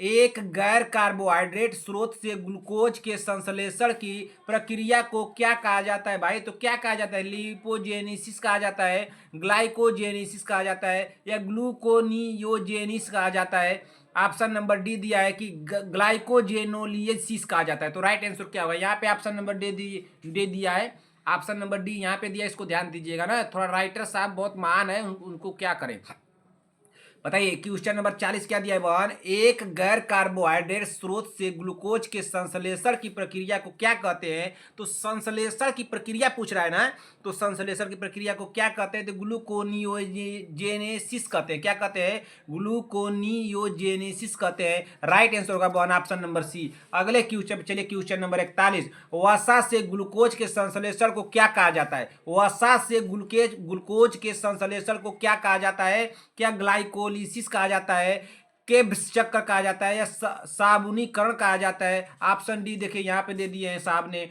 ग्लूकोनियोजेनेसिस कहा जाता है। तो क्या कहा जाता है भाई? वसा से ग्लूकोज के संश्लेषण को क्या कहा जाता है? तो क्या कहा जाता है भाई? 41 नंबर क्वेश्चन का राइट आंसर क्या होगा? तो इसका भी हो जाएगा ग्लूकोनियोजेनेसिस कहा जाता है। राइट आंसर हो जाएगा यहाँ पर भी ऑप्शन नंबर क्या होगा? यहाँ पे तो ऑप्शन नंबर हमको लग रहा है क्या हो जाएगा बताइए? वसा से ग्लूकोज के संश्लेषण को क्या कहा जाता है? बताइए जल्दी से। 41 नंबर का क्या हो जाएगा? तो वसा से ग्लूकोज के संश्लेषण को ग्लूकोनियोजेनेसिस कहा जाता है। राइट आंसर होगा ऑप्शन नंबर डी होगा ना। क्या होगा ऑप्शन नंबर डी। अगले क्वेश्चन चलिए, क्वेश्चन नंबर 42। रुधिराणु का कितने प्रतिशत लाल रक्त कणिकाएं होती हैं? रुधिराणु का कितने प्रतिशत लाल रक्त कणिकाएं होती हैं? क्या 60%, 80%, 90% या 40%? तो रुधिराणु का कितने प्रतिशत लाल रक्त कणिकाएं होती है? तो रुधिराणु का पूछ रहा है, वो भी कितने प्रतिशत लाल रक्त कणिकाएं होती है भाई? तो कितने प्रतिशत लाल रक्त कणिकाएं होती हैं? तो 90% होती हैं। तो राइट आंसर क्या दिया है? ऑप्शन नंबर सी में दिया है 90%। हमारा राइट आंसर हो जाएगा ऑप्शन नंबर क्या हो जाएगा? ऑप्शन नंबर सी होगा। अगले क्वेश्चन में चलते हैं। क्वेश्चन नंबर 42 हो गया। क्वेश्चन नंबर 43 पे चलिए। क्वेश्चन नंबर 43, अगर कोई फास्ट हम लोग नहीं चल रहे हैं, अगर फास्ट क्लास होगी बहन तो थोड़ा बताइएगा कि सर फास्ट चल रहे हैं ना, लेकिन फास्ट चलने का तरीका भी, लिखने का आप लोगों को तरीका अच्छा होना चाहिए ना, कि सर थोड़ा स्लो कर देते तो और अच्छा हो जाता। इस तरह से भी आप लोग लिख सकती हैं ना, तो सोच समझ के थोड़ा लिखिएगा। चलिए क्वेश्चन नंबर 43। शरीर में हीमोग्लोबिन का कार्य है, तो शरीर में हीमोग्लोबिन का कार्य क्या है? ऑक्सीजन का परिवहन, जीवाणुओं का नाश, रक्ताल्पता का निवारण, लव का उपयोजन। तो शरीर में हीमोग्लोबिन का कार्य है, बताइए जल्दी से क्वेश्चन क्या होगा भाई? संगीता पटेल जी, प्रियंका साहनी जी, सीमा देवी जी, चंद्रकला देवी जी, बताइए। तो चंद्रकला देवी जी बहन, इसका राइट आंसर क्या होगा? आप लोगों ने 11 वाली क्लास सुबह सुबह दोपहर में नहीं देखा क्या? 11 AM पे एक क्लास कराया गया था सुबह में, आप लोगों ने देखा? सुबह एक 7 AM पर मैं क्लास दिया था, उसको संगीता पटेल जी आपने पढ़ी नहीं पढ़ी? संगीता पटेल जी आपने क्लास को पढ़ा नहीं पढ़ा है ना? सुबह 7 AM पे क्लास दिया था और 11 AM पे दिया था। 7 AM की जो क्लास हुई थी उसमें मैं बोला था कि आप लोगों को 11 बजे मैं एक क्लास दूंगा, तो आप लोगों ने पढ़ा। पूरी क्लास को आप लोगों को तो देखना नहीं है। महान काम तो आप लोग ये भी करती हैं कि अगर क्लास को आप लोग देख ली, 100 नंबर पे हम लोग पहुंच गए, जैसे ये आंसर इसका जानी तुरंत आप लोग बंद कर देती हैं। अरे भाई 2 मिनट और बढ़ करके देख लेगी तो कौन सा आप लोगों का हेलीकॉप्टर उड़ाने जाना है तुरंत? हेलीकॉप्टर और जहाज उड़ाना है तो एग्जाम हॉल में जाकर उड़ाना है ना, कि यहाँ पे उड़ाना है? यहाँ पे तो 2-3 मिनट हमारी बातों को सुन लेना चाहिए ना। उसी लास्ट में जाकर के मैं बोला था कि मैं 11 AM पे आप लोग को एक क्लास दे रहा हूँ बन, इसको कीजिएगा। तो संगीता पटेल जी आपने तो क्लास को पूरा देखा नहीं न सुना, तो इसका मतलब आपने इसलिए 7 वाली क्लास सुबह की नहीं देखी। जब आप 11 बजे 12 बजे लेट आई हैं पढ़ने के लिए, तो जब लेट आए तो इसी क्लास को पाई होंगी, 11 बजे वाली क्लास को ना। और आप लोगों को मैं डेली बताया हूँ कि बन की क्लास नंबर डाल लीजिए, कीजिए क्लास नंबर ना, क्लास नंबर डालिए। जो क्लास आप लोग पढ़ लिए उसको इस तरह से टिक कर दीजिए। ये भी काम नहीं करना है आप लोगों को। क्या बात है, चलिए कोई बात नहीं, चलिए पढ़िए इसको। शरीर में हीमोग्लोबिन का कार्य है, तो शरीर में हीमोग्लोबिन का कार्य क्या है बताइए? 43 नंबर क्वेश्चन का राइट आंसर क्या होगा? हीमोग्लोबिन का कार्य, अरे ऑक्सीजन का परिवहन होगा भाई। राइट आंसर होगा ऑप्शन नंबर ए हो जाएगा। क्या हो जाएगा? ऑप्शन नंबर ए होगा। इतना आसान क्वेश्चन में आप लोग समय लगाएंगे तब तो कान पकड़ के ऐसा ऐड करके मार दूंगा ना कि दिमाग उमाग सब आप लोगों का दुरुस्त हो जाएगा ना। काम नहीं कर रहा है, अब लग रहा है कि हमको आप लोगों को कान ऐड करके लगाना पड़ेगा भाई। Question number 44। एमनियोसेटोसिस एक तरीका है जो बताता है, तो क्या बताता है? भ्रूण के लिंग को बताता है, अमीनो एसिड के प्रकार को बताता है, या प्रोटीन में अमीनो एसिड के अनुक्रम को बताता है, या हार्मोन के प्रकार को बताता है? तो एमनियोसेटोसिस एक तरीका है, एमनियोसेटोसिस एक तरीका है जो बताता है। तो क्या बताता है? तो यह बताता है भ्रूण के लिंग को बताता है। राइट आंसर होगा ऑप्शन नंबर ए होगा। क्या हो जाएगा? Option number A. अगले क्वेश्चन चलिए, क्वेश्चन नंबर 45। लैंगिक जनन से आनुवंशिक विचरण कैसे होता है? लैंगिक जनन से आनुवंशिक विचरण कैसे होता है? क्या जीन के सम्मिश्रण से, क्रोमोसोम में बदलाव से, जीन के मिश्रण से, या उपरोक्त सभी? बताइए हमारा राइट आंसर क्या होगा भाई? लैंगिक जनन से आनुवंशिक विचरण कैसे होता है? तो कैसे होता है भाई 45 नंबर का? तो जीन के सम्मिश्रण से, बिल्कुल सही है। क्रोमोसोम में बदलाव से, बिल्कुल सही है। जीन के मिश्रण से, देखिए यहाँ पे कह दिया जीन के सम्मिश्रण से, यहाँ पे जीन के मिश्रण से, तो ये भी सही होगा। जब तीनों ऑप्शन सही हो रहे हैं बहुत, ऑप्शन नंबर डी को क्यों छोड़े? यही हमारा राइट आंसर होगा, उपरोक्त सभी। अगले क्वेश्चन चलिए, क्वेश्चन नंबर 46। यौन प्रजनन में माता पिता का योगदान होता है। यौन प्रजनन में माता पिता का योगदान होता है, तो क्या होता है? सभी जीन, अपने जीनों का आधा हिस्सा, अपने जीन का 1/4 हिस्सा, अपने जीन का 3/4 हिस्सा। तो यौन प्रजनन ना, यौन प्रजनन में माता पिता का योगदान होता है। तो यौन प्रजनन में माता पिता का कितना योगदान होता है बताइए? 46 नंबर का राइट आंसर क्या होगा भाई? तो कितना होता है? अपने जीन का आधा हिस्सा होता है। राइट आंसर होगा ऑप्शन नंबर बी। क्वेश्चन उसी तरह से पूछा है, थोड़ा सा घुमाया गया है। Question number 47। किसके इलाज में कीमोथेरेपी उपयोग किया जाता है? किसके इलाज में कीमोथेरेपी का उपयोग किया जाता है भाई? क्या कैंसर के, ट्यूबरकुलोसिस यानी टीबी के, हेपेटाइटिस ए या थायराइटिस के। तो राइट आंसर क्या होगा? किसके इलाज में कीमोथेरेपी उपयोग किया जाता है? तो किसके इलाज में कीमोथेरेपी का उपयोग किया जाता है भाई? 47 नंबर का राइट आंसर क्या होगा? तो कैंसर हो जाएगा ना। क्या हो जाएगा? कैंसर। ऑप्शन नंबर ए होगा। 47 नंबर का क्या हो जाएगा? Option number A. किसके इलाज में कीमोथेरेपी उपयोग किया जाता है? तो कैंसर के इलाज में कीमोथेरेपी उपयोग किया जाता है। राइट आंसर होगा वन, ऑप्शन नंबर ए। अगले क्वेश्चन में चलते हैं। क्वेश्चन नंबर 47 हो गया। क्वेश्चन नंबर 48 पे पढ़िए। क्वेश्चन नंबर 48, एक एक क्वेश्चन को बहुत ध्यान से सुनते चलिए, देखते चलिए। जिस भी क्वेश्चन का आप लोगों को आंसर आ रहा है कमेंट बॉक्स में सभी बहने बताते चले। लास्ट में अपना स्कोर जरूर बताइएगा। सभी बहने अपना स्कोर बताना न भूले। क्वेश्चन नंबर 48, मायोपिया से तात्पर्य है। तो मायोपिया से क्या तात्पर्य? मायोपिया से क्या तात्पर्य? क्या दीर्घ दृष्टि का, निकट दृष्टि का, वर्णदता का या रतौंधी का? तो मायोपिया से क्या तात्पर्य है? देखिए क्वेश्चन तो ठीक है, लेकिन इसका ऑप्शन ऐसा दिया है मिलता जुलता कि कौन सा ऑप्शन लगाएं? बताइए। मायोपिया से क्या तात्पर्य है? बहुत सोच समझ के लगाइएगा। क्या दीर्घ दृष्टि लगाया जाए, निकट दृष्टि, वर्णदता या रतौंधी? अब तो कंफ्यूज किया क्वेश्चन। बताइए 48 नंबर क्वेश्चन का राइट आंसर क्या होगा? बताइए तो जल्दी से। 48 नंबर क्वेश्चन का राइट आंसर क्या होगा? मायोपिया से क्या तात्पर्य है? तो निकट दृष्टि का तात्पर्य होगा यहाँ पे। राइट आंसर होगा वन, ऑप्शन नंबर बी हो जाएगा। क्या हो जाएगा? Option number B. गलत नहीं होना चाहिए। क्वेश्चन नंबर 49, मानव नेत्र के दृष्टि दोष को यह भी कहा जाता है। तो मानव नेत्र के दूर दृष्टि दोष को यह भी कहा जाता है। तो क्या कहा जाता है? मायोपिया, मोतियाबिंद, रतौंधी, हाइपरमेट्रोपिया। राइट आंसर क्या होगा? 49 नंबर का सभी बहने कमेंट करें। 49 नंबर क्वेश्चन का राइट आंसर क्या होगा? बताइए जल्दी से। 49 नंबर क्वेश्चन का राइट आंसर क्या होगा? मानव नेत्र के दृष्टि दोष को क्या यह भी कहा जाता है? तो क्या कहा जाता है भाई मानव नेत्र के दूरदृष्टि दोष को? तो इसको कहा जाता है, 49 नंबर का राइट आंसर क्या होगा? माई हाइपरमेट्रोपिया कहा जाता है। क्या कहा जाता है? हाइपरमेट्रोपिया ना। राइट आंसर होगा ऑप्शन नंबर डी।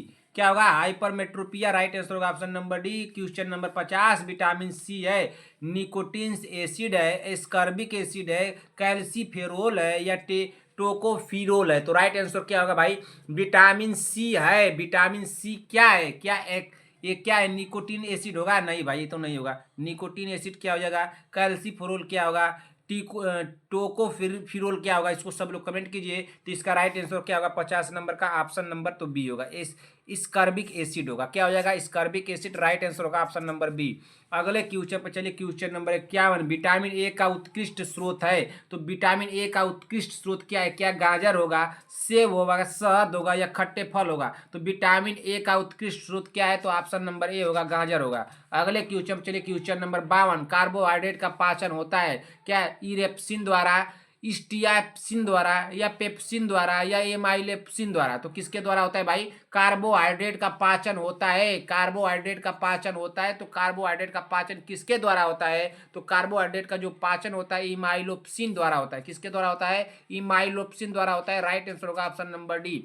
गलत तो नहीं हुआ, किसी का गलत नहीं होना चाहिए। अब क्वेश्चन आप लोगों के गलत नहीं होना चाहिए। क्वेश्चन नंबर 53, क्वेश्चन नंबर 53 को पढ़िए। खाद्य पदार्थों को खराब होने से बचाने के लिए प्रयोग किया जाता है। तो किसका? ऑक्जेलिक एसिड का, बोरिक एसिड का, एसिटिक एसिड का या बेंजोइक एसिड का, बेंजोइक अम्ल का? बताइए। खाद्य पदार्थों को खराब होने से बचाने के लिए प्रयोग किया जाता है। तो खराब पदार्थों को खराब होने से बचाने के लिए किसका प्रयोग किया जाता है? तो ये प्रयोग जो किया जाता है बेंजोइक अम्ल का किया जाता है। किसका किया जाता है? बेंजोइक अम्ल का किया जाता है। राइट आंसर होगा वन, ऑप्शन नंबर डी। अगले क्वेश्चन पर चलिए। क्वेश्चन नंबर 54, आयरन किस खाद्य सामग्री में उपलब्ध है? आयरन किस खाद्य सामग्री में उपलब्ध है? इस ऑप्शन में बताना कि अंडे एवं मांस में, पनीर में, हरी सब्जियां में या इनमें से सभी? राइट आंसर क्या होगा? सभी बहने कमेंट कर दे। क्वेश्चन नंबर 54 पूछा क्या है बहन कि आयरन की सबसे खाद्य सामग्री, आयरन की किस खाद्य सामग्री में उपलब्ध है? बताइए।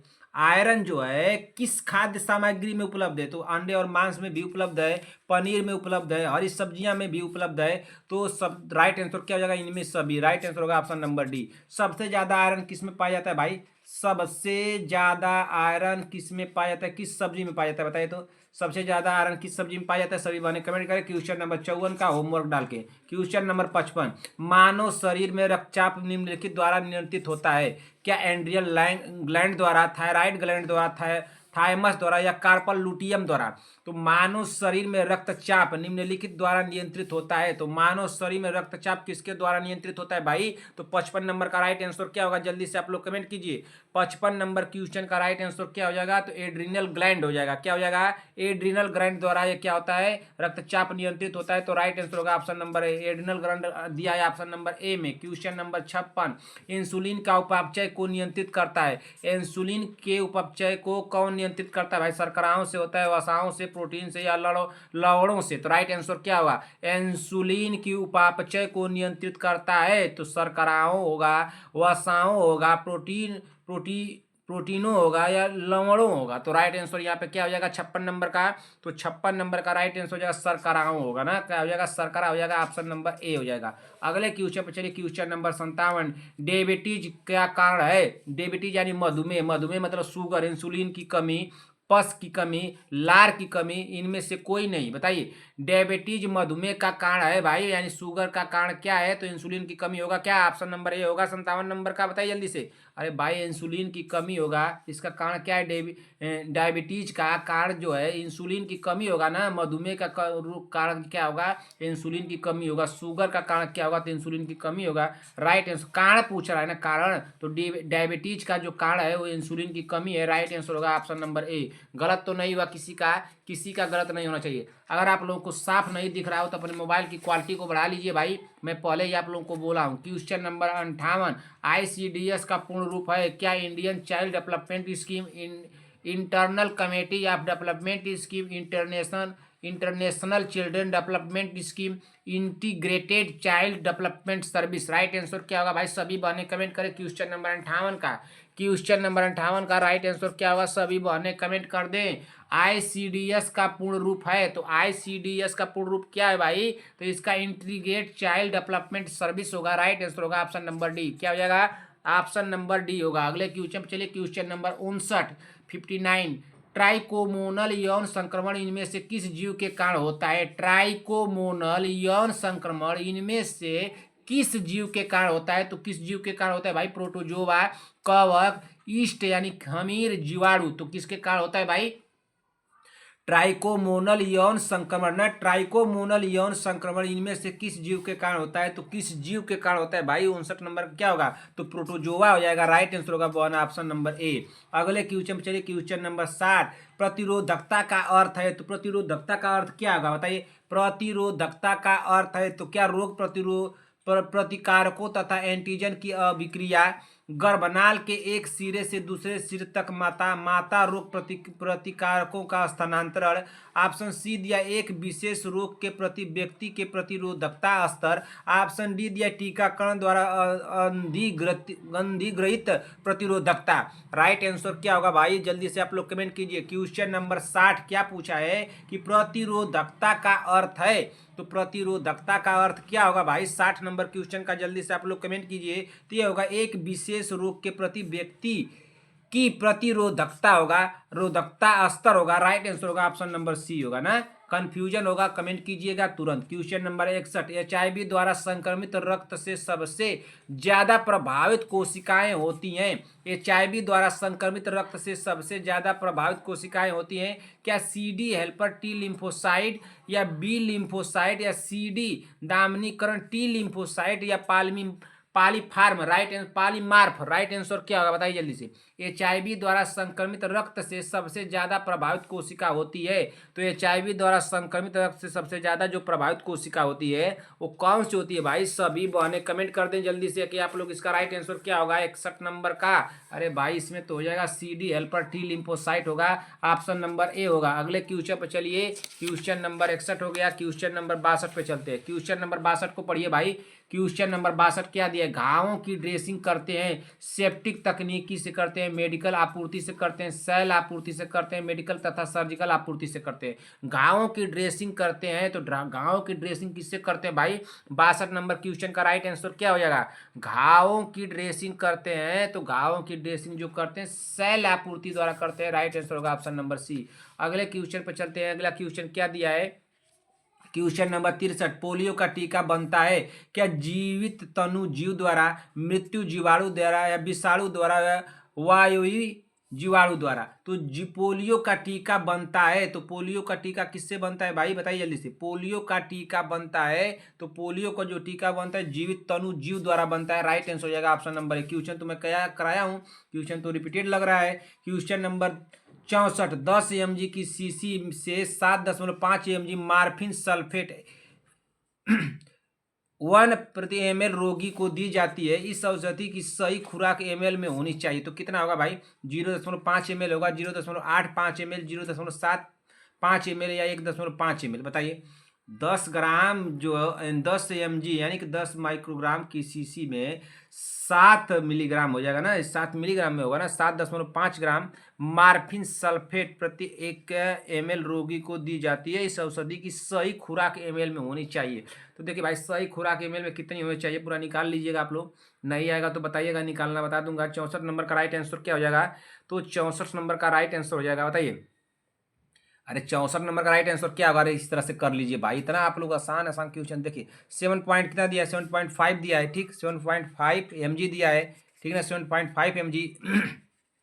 इसके नीचे कितना रखना है, 10 mg रखना है, यहाँ पे 10 mg दिया है ना, 10 mg रखिए ना। अब कितना हो जाएगा यहाँ पे, रुकिए यहाँ पे तो स्पेस नहीं है, आप लोगों को मैं कहाँ पे बता दूँ, हाँ रुकिए यहाँ पे देखिए, यहाँ पे देखिए मैं बता रहा हूँ ना कितना दिया है 7.5 ना, कितना दिया है 7.5 mg, ठीक। यहाँ पे क्या करना है, यहाँ पे 10 mg यहाँ पे दिया है, तो 10 mg यहाँ पे रखिए, 10 mg हो गया ना। ये तो आप लोग जानती है ना, करना किसको भी नहीं जानती है, गुड़े कितना हो जाएगा बताइए, यहाँ पे 1 ml हो जाएगा ना, 1 ml ना यहाँ पे दिया ना है।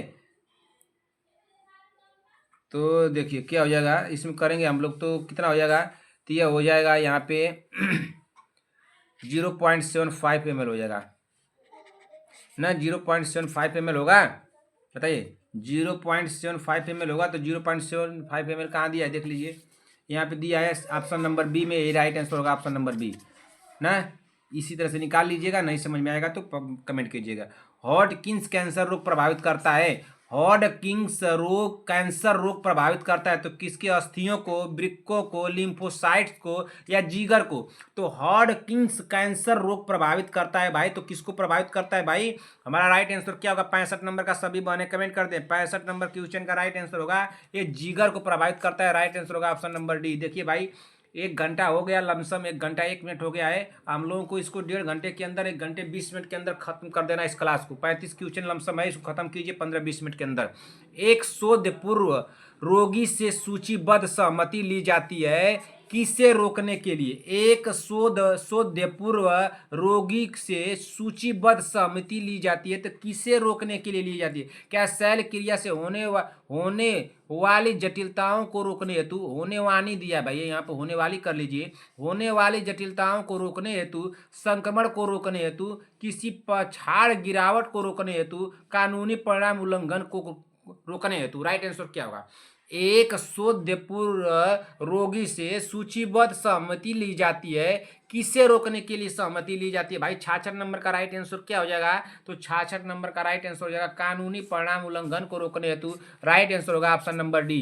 क्या हो जाएगा ऑप्शन नंबर डी। अगले क्वेश्चन में चलिए भाई, क्वेश्चन नंबर कौन सा दिया है, 66 हो गया। क्वेश्चन नंबर 67, क्वेश्चन नंबर 67 को पढ़िए क्या पूछा है, बिम्बाणु की संख्या किस रोग के कारण घटती है, क्या मलेरिया के, हाथी पांव की, डेंगू के या टाइफाइड के। तो बहुत आसान क्वेश्चन है भाई। संगीता पटेल जी बताइए, चंद्रकला देवी जी, अर्चना प्रजापति जी, विभा जी, पुष्पाचार्य, रंजना राजभर, नेहा तिवारी, सीमा देवी जी, शांति वाजपेयी जी, रश्मि सोम जी, चंद्रकला देवी जी बताइए तो इसका राइट आंसर क्या होगा बहन, चंद्रकला देवी जी बताइए इसका राइट आंसर क्या होगा, बताइए जल्दी से चंद्रकला देवी जी इसका राइट आंसर क्या होगा भाई, बताइए जल्दी से, कमेंट कीजिए आप जल्दी से भाई, जल्दी से आप कमेंट कर देना चाहिए भाई, इतना आसान क्वेश्चन आप नहीं कर पाएंगी। बिम्बाणु की संख्या किस रोग के कारण घटती है, तो किस रोग के कारण घटती है भाई, और 67 नंबर का राइट आंसर क्या होगा, तो घटती है डेंगू के कारण, राइट आंसर होगा ऑप्शन नंबर सी। अगले क्वेश्चन पे चलते हैं, क्वेश्चन नंबर 68, हाइड्रोफोबिया के लक्षण किस विकास से पीड़ित रोगी के देखे जाते हैं, हाइड्रोफोबिया के लक्षण किस विकास से पीड़ित रोगी में देखे जाते हैं, तो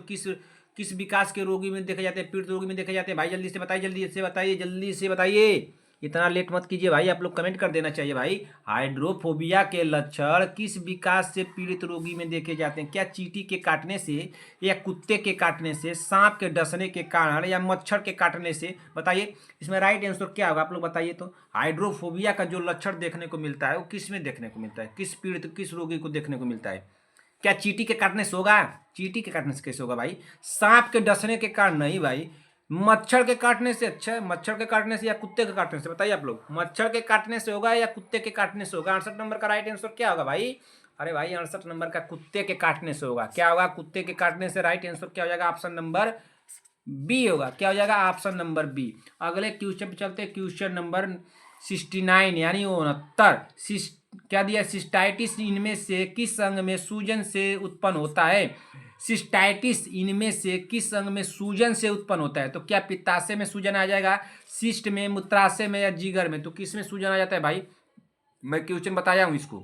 सिस्टाइटिस इनमें से किस अंग में सूजन से उत्पन्न होता है? बताइए संगीता पटेल, जिसका राइट आंसर क्या होगा?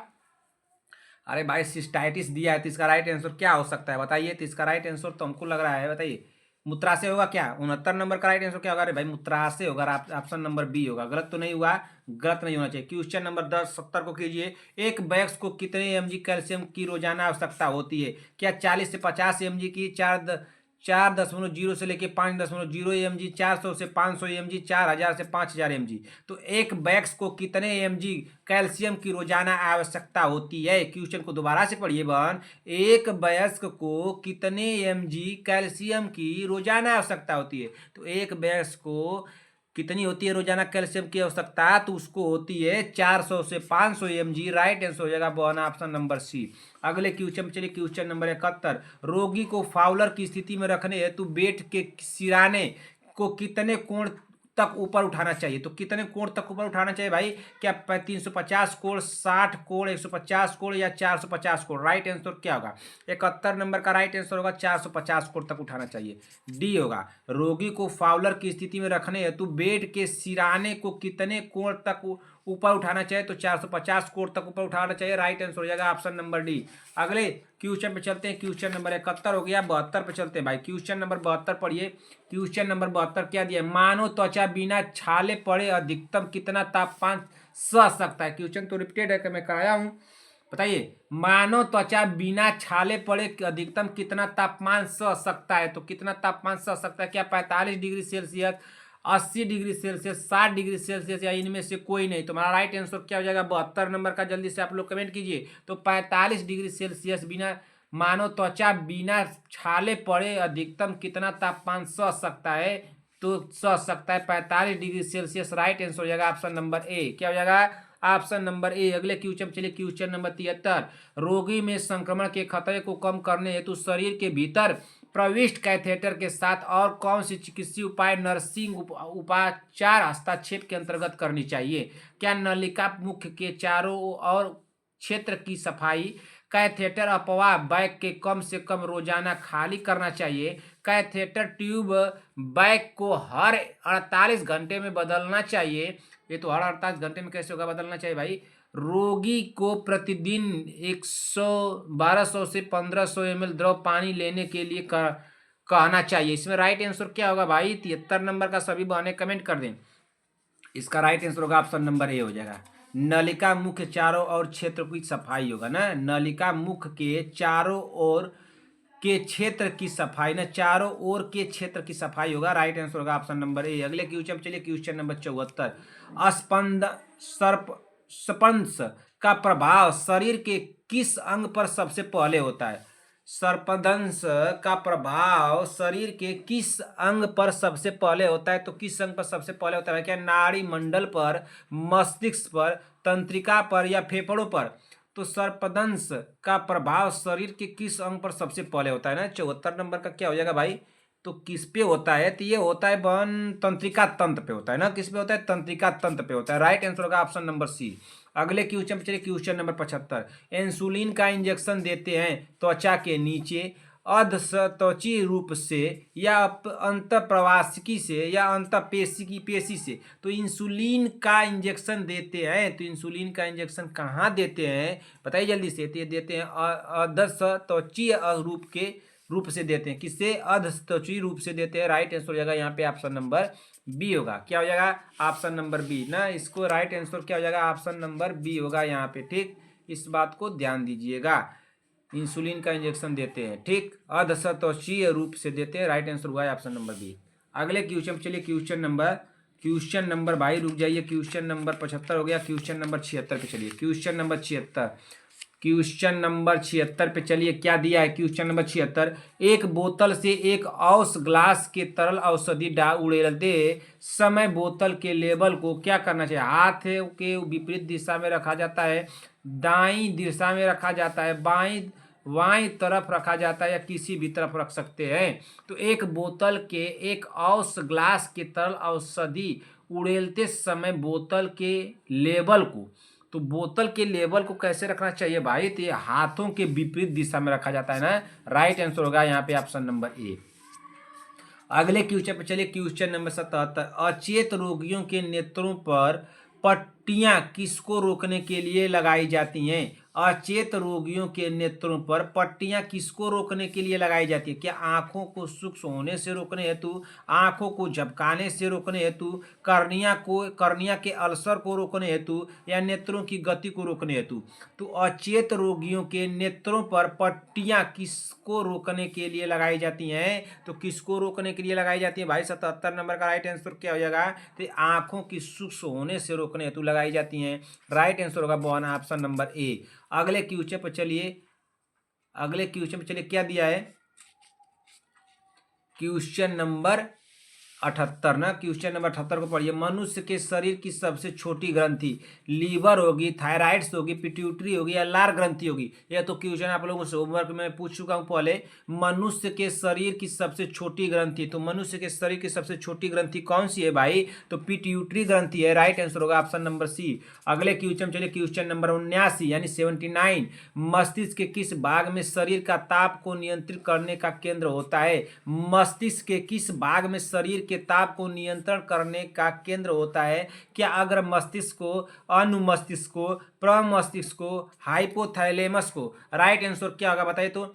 मस्तिष्क के किस भाग में शरीर के ताप को नियंत्रण करने का केंद्र होता है? तो किस भाग को नियंत्रण करने का केंद्र होता है भाई? मस्तिष्क के किस भाग को शरीर पे ताप नियंत्रण करने का केंद्र होता है? बताइए जल्दी से। 79 नंबर का राइट आंसर क्या हो जाएगा? अरे भाई यहाँ पे हाइपोथैलेमस हो जाएगा। राइट आंसर होगा ऑप्शन नंबर डी होगा। किसी का गलत तो नहीं हुआ। किसी भी बहन का अगर क्वेश्चन गलत हो रहा है तो बहन घबराए नहीं, परेशान न हो कि हमारा गलत हो गया, अब मैं क्या करूंगी, कैसे एग्जाम देने जा, ये सब मैं नहीं सुनूंगा। ऐसा कुछ नहीं होगा। खूब मेहनत कीजिए, खूब रातों दिन पढ़िए, जरूर एग्जाम को आप लोग बहन क्रैक कर जाएंगी कम समय में। मान लीजिए कि हम लोग कौन सा क्लास चल रहा है, 22वें नंबर का है कि 23वें नंबर का है? ये मैराथन हम लोग का 23वां है, यानी कि हम लोग 2300 क्वेश्चन टच कर लिए हैं। और 2300 क्वेश्चन हम लोग, अगर आप लोग बैठेंगी तो इसको एक दिन में खत्म कर देंगे ना। 2300 क्वेश्चन आप लोग पढ़ लेंगी। 2300 क्वेश्चन हम लोगों का हो गया है ना, 2300 लगभग 2300 क्वेश्चन हो गया, ठीक। और ये हम लोग का 23वां नंबर क्लास चल रही, तो 2300 मैराथन वाला हो गया। 2300। एक मनुष्य स्मृति खो बैठा है, इस मनुष्य के मस्तिष्क का कौन सा भाग प्रभावित हुआ है? एक मनुष्य स्मृति खो बैठा है, इस मनुष्य के मस्तिष्क का कौन सा भाग प्रभावित हुआ है? क्या प्रमस्तिष्क प्रभावित हुआ है, मेडुला प्रभावित हुआ है, अनुमस्तिष्क प्रभावित हुआ है, या डायंसी फेलान प्रभावित हुआ है? तुम्हारा राइट आंसर क्या होगा? 80 नंबर का बताइए संगीता पटेल जी। तो इसका राइट आंसर क्या होगा भाई? एक मनुष्य स्मृति खो बैठा है, तो इस मनुष्य के मस्तिष्क का कौन सा भाग प्रभावित हुआ है? तो प्रमस्तिष्क प्रभावित हुआ है ना। राइट आंसर होगा ऑप्शन नंबर ए। गलत तो नहीं हुआ शांति वाजपेयी जी बहन, गलत तो नहीं है। बहुत स्कोर कम जा रहे हैं भाई, इसको ध्यान दीजिए। शांति वाजपेयी जी बहन, स्कोर बहुत कम जा रहे हैं भाई। मैं डेली पूछता है कि अपना स्कोर बताइए, अपना स्कोर बताइए, तो स्कोर आपके बताइए 80 जा रहे हैं भाई। इस तरह से नहीं काम चलेगा। 80 आपके स्कोर गए थे, कितना गए थे शांति वाजपेयी जी? 83 गए थे ना, 83 शायद गए थे, 83 गए थे, हमको याद है 83 गए थे। बताइए 83 नंबर आ रहा है, तो इस कैसे नहीं होगा भाई? 90 इसको कीजिए, 90 प्लस रहना चाहिए स्कोर, 90 प्लस कीजिए भाई, खूब मेहनत कीजिए, बहुत पीछे हैं आप।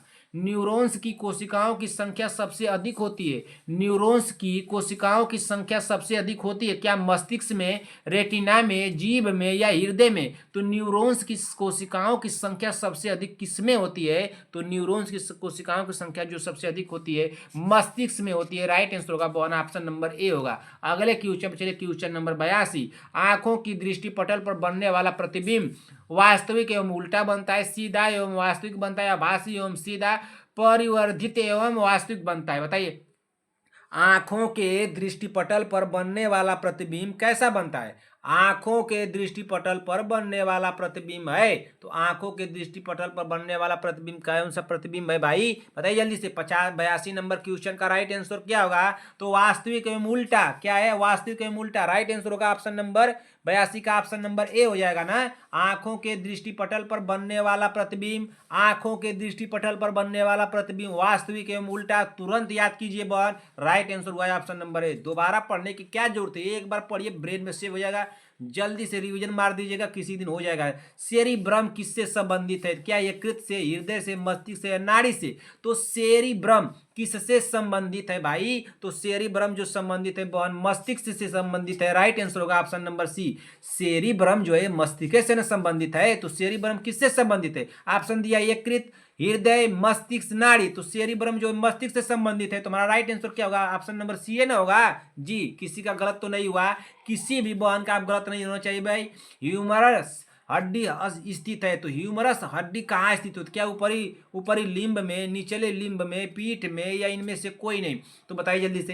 ह्यूमरस हड्डी स्थित है, तो ह्यूमरस हड्डी कहाँ स्थित है भाई? संगीता पटेल जी बताइए, प्रियंका साहनी जी, बीबा जी, सीमा देवी जी, शांति वाजपेयी जी, चंद्रकला देवी जी और बीबा जी, रश्मि सोम जी, आरवी चौधरी जी, रेखा जी, रेखा सिंह जी बहन बताइए। तो इसका राइट आंसर क्या होगा? प्रियंका जी, पूनम जी, सभी बहने बताएं भाई। ह्यूमरस हड्डी स्थित है, तो ह्यूमरस हड्डी कहाँ स्थित है भाई? तो ये स्थित है ऊपरी लिम्ब में स्थित है। तो सभी लोग जानती होंगी आप लोग। ऑप्शन नंबर ए यहाँ पे सही होगा। गलत तो नहीं हुआ भाई। संगीता पटेल जी, शांति वाजपेयी जी, बीबा जी बताइए, सीमा देवी जी, गलत तो नहीं हुआ क्वेश्चन? नहीं गलत होना चाहिए बहन। अगर गलत हो जाएगा तो घबराइएगा मत, क्वेश्चन नंबर नोट कीजिएगा, दोबारा से पढ़ लीजिएगा, एकदम रिवीजन क्लियर हो जाएगा आप लोगों का ना। क्वेश्चन नंबर 85, क्वेश्चन नंबर 85 को पढ़िए। मनुष्य का अंगूठा बाकी उंगलियों की अपेक्षा अधिक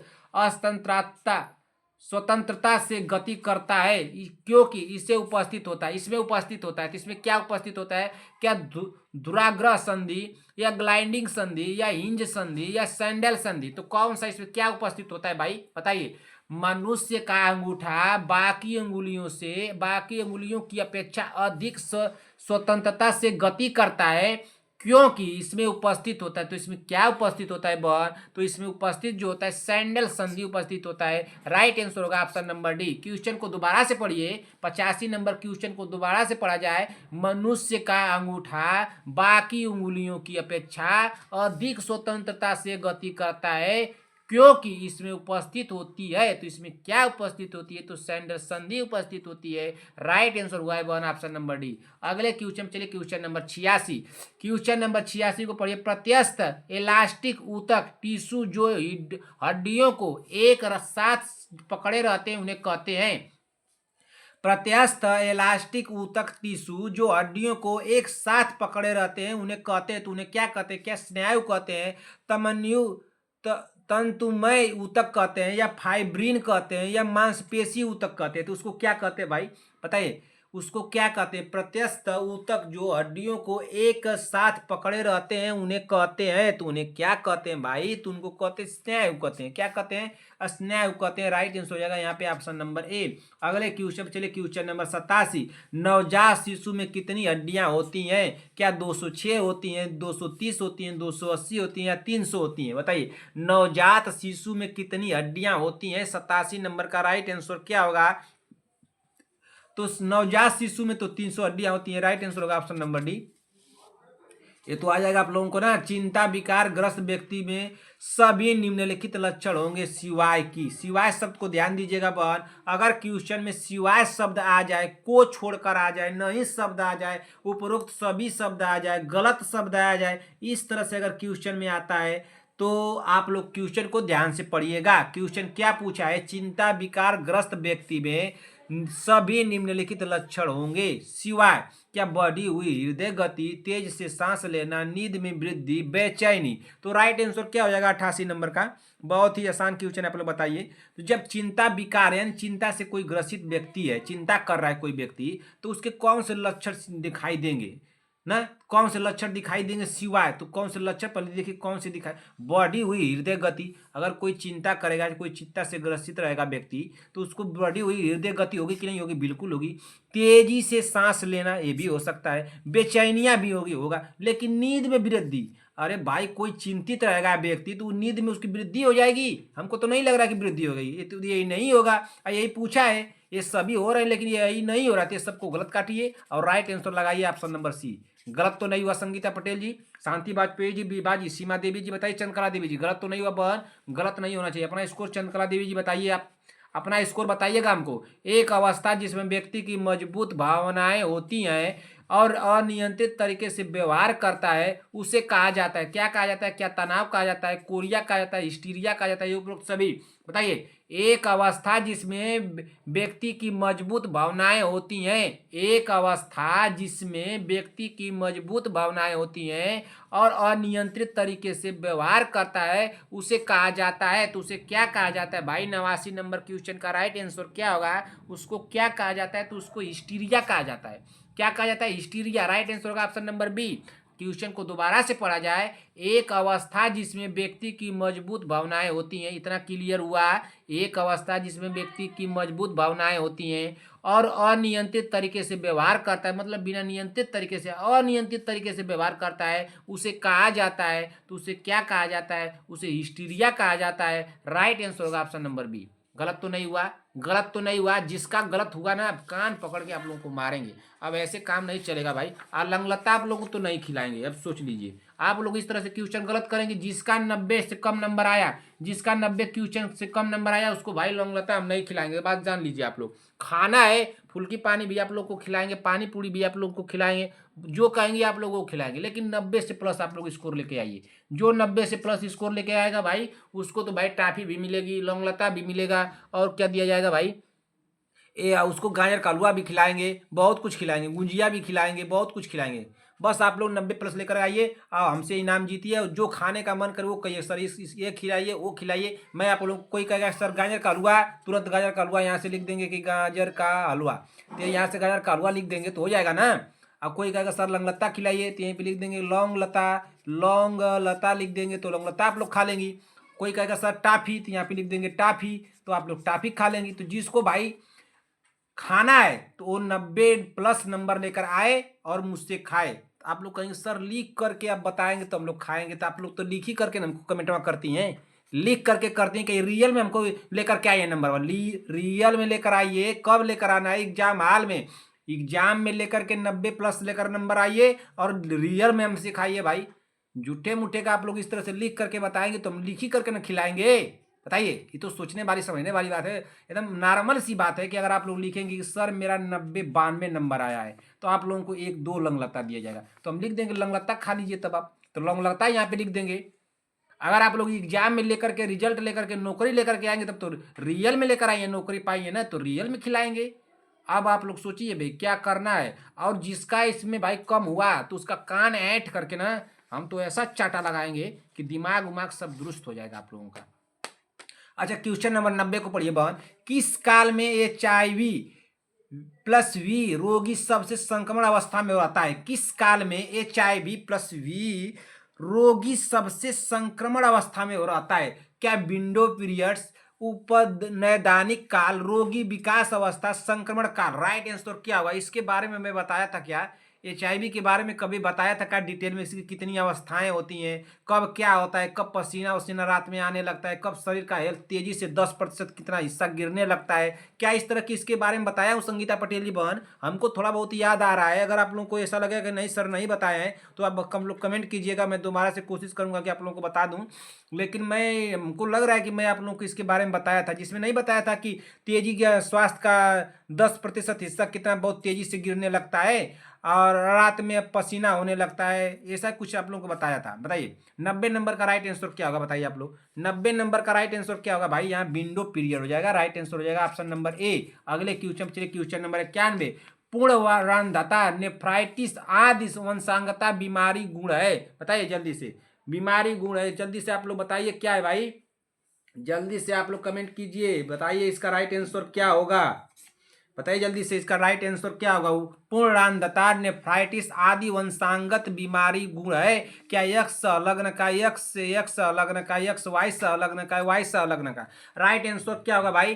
पूर्णांधता, नेफ्राइटिस आदि वंशांगत बीमारी गुण है। तो किसके है भाई, 91 नंबर का राइट आंसर क्या होगा, तो ऑप्शन नंबर ए होगा, यक्ष लग्न हो जाएगा। क्या हो जाएगा, ऑप्शन नंबर ए यक्ष लग्न होगा, ठीक ना। अगले क्वेश्चन पे चलिए, क्वेश्चन नंबर 92। गलसुआ यानी मम्पस एक वायरल रोग है जो सूजन पैदा करता है। बताइए भाई कौन सूजन पैदा करता है, राइट आंसर क्या होगा, बताइए जल्दी से। गलसुआ मम्पस एक वायरल रोग है जो सूजन पैदा करता है। क्या कर्णपुड़ ग्रंथि में, अधोजीवा ग्रंथि में, अधोजब ग्रंथि में, अवांछित ग्रंथि में। देखिए भाई क्वेश्चन रिपीटेड हो गया है, कोई भी बन ऐसा ना कहे कि सर रिपीटेड कराए हैं। बन अगर रिपीटेड हो गया है तो आप ही लोगों का इससे फायदा होगा, इससे घबराइएगा मतलब दो क्वेश्चन 5 क्वेश्चन 1 क्वेश्चन अगर रिपीटेड हो जाते हैं तो इससे घबराना नहीं है। बन आप लोगों को 2 बार 3 बार 5 बार समझ लीजिए कि आप लोगों का रिवीजन हो रहा है ना, उतना क्वेश्चन तो आप लोगों का क्लियर है। तो बन ये क्वेश्चन रिपीटेड है तो जाहिर सी बात है कि मैं इस क्वेश्चन को कराया हूँ आप लोगों को, तो अगर रिपीटेड हो गया है बन तो घबराइएगा मत ना कि सर हम लोगों का तो 100 कराते हैं, 1-2 इसमें रिपीटेड करा दिए, ठीक ना। ये आप ही लोगों का फायदा होगा, रिपीटेड हो गया तो चलिए कोई बात नहीं। गलसुआ मम्पस एक वायरल रोग है जो सूजन पैदा करता है। तो कहाँ सूजन पैदा करता है, 92 नंबर का राइट आंसर क्या होगा, अरे भाई कर्णपुड़ ग्रंथि में सूजन पैदा करता है ना, तो राइट आंसर होगा ऑप्शन नंबर ए होगा। अगले क्वेश्चन पे चलिए, क्वेश्चन नंबर 93।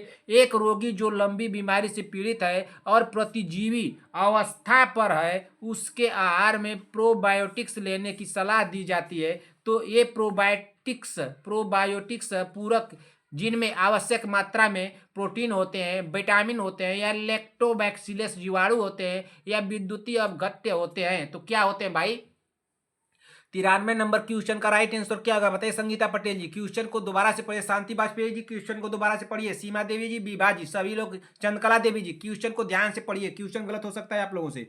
एक रोगी जो लंबी बीमारी से पीड़ित है, क्लियर हुआ, एक रोगी है, एक रोगी को जो लंबी बीमारी से पीड़ित है और प्रतिजीवी व्यवस्था पर है, प्रतिजीवी व्यवस्था पर है, उसके आहार में प्रोबायोटिक्स लेने की सलाह दी जाती है। ये प्रोबायोटिक्स पूरक है जिनमें आवश्यक मात्रा में, तो क्या होता है, क्या प्रोटीन होता है बहन, विटामिन होते हैं, या क्या होते हैं, लैक्टोबैसिलस जीवाणु होते हैं, या विद्युतीय उपघट्य होते हैं। तो क्या होता है भाई, तो 93 नंबर का राइट आंसर क्या हो जाएगा बहन, तो लैक्टोबैसिलस जीवाणु होते हैं। क्या होते हैं, लैक्टोबैसिलस जीवाणु होते हैं, राइट आंसर होगा बहन ऑप्शन नंबर सी हो जाएगा यहाँ पे ना, क्या हो जाएगा option number C. Question number 94। मादा एनोफिलीज मच्छर किस रोग का वाहक है। तो मादा एनोफिलीज मच्छर किस रोग का वाहक है, क्या डेंगू ज्वर, पित्त ज्वर, मलेरिया ज्वर, या फाइलेरिया ज्वर। ये तो आसान क्वेश्चन है भाई, मादा एनोफिलीज मच्छर किस रोग का वाहक है, बताइए। 94 नंबर क्वेश्चन का राइट आंसर क्या होगा, सभी बहने कमेंट करें भाई। 94 नंबर क्वेश्चन का राइट आंसर क्या होगा, मादा एनोफिलीज मच्छर किस रोग का वाहक है, तो ये मलेरिया का है। किसका है, मलेरिया का, राइट आंसर होगा ऑप्शन नंबर सी। वैसे मादा मच्छर जो होते हैं, मादा ही काटते हैं ना, नर बेचारे तो नहीं काटते ना, यानी जो इसमें लड़कियां होती हैं वो ही काटने का काम करती हैं। और जो क्या होते हैं कि जो लड़के होते हैं मच्छरों में, जो लड़के होते हैं बेचारे खुद मच्छर काट रहा है, ये नहीं कहते कि मच्छर काट रही है। कहीं आप लोग सुनी है कि मच्छर काट रही है, कहीं नहीं सुनी है, लेकिन मच्छर काटती है। मच्छर काटता है तो लड़का हो जाएगा, तो लड़का काटते नहीं है। कभी भी आप लोग सुनी है, बताइए, मच्छर काट रही है, अरे आज बहुत मच्छर काटी, ऐसा तो कोई सुना नहीं है, आज बहुत मच्छर काटा, ऐसा होता है। काम कोई और कर रहा है, बदनाम कोई और हो रहा है। बताइए भाई ऐसा क्या बात है भाई। चलिए क्वेश्चन नंबर 95 पे चलते हैं। क्वेश्चन नंबर 95 को पढ़िए भाई, क्या दिया है, कैडियम प्रदूषण किससे संबंध है। कैडियम प्रदूषण किससे संबंध है, क्या मिनीमाता रोग से, ब्लैक फुट रोग से, डिसलेक्सिया से, या इटाई से। ये बताइए राइट आंसर क्या होगा। 96 नंबर क्वेश्चन का राइट आंसर क्या होगा भाई, हम क्वेश्चन कराया हूं। संगीता पटेल जी, प्रियंका साहनी जी, सीमा देवी जी, और कौन है भाई, चंद्रकला देवी जी, विभा जी, शांति वाजपेयी जी, ये रश्मि सोम जी। क्वेश्चन मैं कराया हूँ, रश्मि सोम जी तो उस समय क्लास में नहीं थी, लेकिन इतनी सारी बहनें क्लास में थी। कैडियम प्रदूषण किससे संबंध है? तो किससे संबंध है? क्या मिनी माता रोग से? नहीं भाई। ब्लैक फुट रोग से? नहीं भाई। डिसलेक्सिया से? नहीं। जब मैं आप लोगों को लिख करके बॉन क्वेश्चन दे रहा था तो उसी समय मैं एक क्वेश्चन करा दिया था इटाई इटाई वाला। राइट आंसर क्या हो जाएगा? 96 नंबर का ऑप्शन नंबर डी होगा। बताइए कराया हूं कि नहीं कराया हूं इटाई इटाई के बारे में? जब लिख करके क्वेश्चन आप लोगों को दे रहा था बन आप लोगों के कहने पर तो टाइप करवाने लगा, हमको भी थोड़ा हेल्प हो गया, लेकिन फिर भी मैं उतना क्वेश्चन लिख करके टाइप करवाता हूँ, इस बात को भी ध्यान दीजिएगा। लिखने के बाद फिर ले जाता हूँ टाइप राइटर साहब के यहाँ, वो थोड़ा चश्मा वश्मा लगाते हैं बेचारे, लेकिन कुछ उल्टा पुल्टा टाइप कर देते हैं। लेकिन चलिए कोई बात नहीं, हम लोग तो थोड़ा समझदार है तो समझ लेंगे क्या उल्टा पुल्टा टाइप किए है। इसका राइट आंसर होगा डी। जब लिख करके दे रहा था क्वेश्चन तो करवाया था आप लोग, तो 10-15 दिन पहले तो ज़्यादा हो गया, करवाया था क्वेश्चन को ना। बताइए संगीता पटेल जी, मैं क्वेश्चन 96 नंबर करवाया हूँ कि नहीं? 96 नंबर क्वेश्चन बताइए संगीता पटेल जी हमारी बहन, आप बता दीजिए तो। यह क्वेश्चन मैं बताया था कि नहीं बताया था? इटाई इटाई वाला क्वेश्चन नंबर 97। निम्नलिखित में से कौन सा बर्ड फ्लू वायरस है जिसे एवियन फ्लू वायरस भी कहा जाता है? क्या H5N1, H1N5, N5H1N1H5? बताइए निम्नलिखित में से कौन सा बर्ड फ्लू वायरस है जिससे एवियन फ्लू वायरस भी कहा जाता है? तो कौन है भाई? 97 नंबर का राइट आंसर क्या होगा? तो N5H1 होगा। राइट आंसर होगा ऑप्शन नंबर सी। अगले क्वेश्चन चले, क्वेश्चन नंबर 98। पुरुष में मरकरी के विषाक्तन से कौन सा रोग होता है? पुरुष में मरकरी के विषाक्तन से कौन सा रोग होता है? तो कौन सा रोग होता है? एरेसेनिकोसिस होता है, या ब्लैक लंग होता है, या इटाई इटाई होता है, या मिनी माता होता है? तो कौन सा होता है भाई? पुरुष में मरकरी के विषाक्तन से कौन सा रोग होता है भाई? तो कौन सा रोग होता है बताइए जल्दी से, बताइए जल्दी से। मिनी माता होता है। राइट आंसर होगा ऑप्शन नंबर सी। अगले क्वेश्चन पे चलिए, क्वेश्चन नंबर 99। मानव शरीर में सबसे प्रचुर मात्रा में पाया जाने वाला तत्व कौन सा है? मानव शरीर में सबसे प्रचुर मात्रा में पाया जाने वाला तत्व कौन सा है? क्या कार्बन है, नाइट्रोजन है, कैल्शियम है, या ऑक्सीजन है? तो मानव शरीर में सबसे प्रचुर मात्रा में पाया जाने वाला जो तत्व है वो कौन सा है भाई? तो वह है ऑक्सीजन। राइट आंसर होगा ऑप्शन नंबर डी। अगले क्वेश्चन पे चलिए, क्वेश्चन नंबर 100। क्वेश्चन नंबर 100 को बोलते हैं 100 ना। एक बार कह रही थी कि सर आप 100 क्यों बोले, उसको 100 क्यों नहीं बोले? क्या बात है भाई, ऐसे ऐसे महान महान बने। विटामिन ए की कमी के कारण होता है क्या? बालों का झड़ना, पेचिश, नाइट ब्लाइंडनेस, या कमजोरी? तो विटामिन ए की कमी के कारण होता है। तो विटामिन ए की कमी के कारण क्या होता है भाई? सभी बहनें कमेंट करें, विटामिन ए की कमी के कारण क्या होता है बताइए जल्दी से। विटामिन ए की कमी के कारण होता है बालों का झड़ना। क्या बालों का झड़ना होगा? बिल्कुल सही होगा। राइट आंसर होगा यहाँ पे ऑप्शन नंबर ए।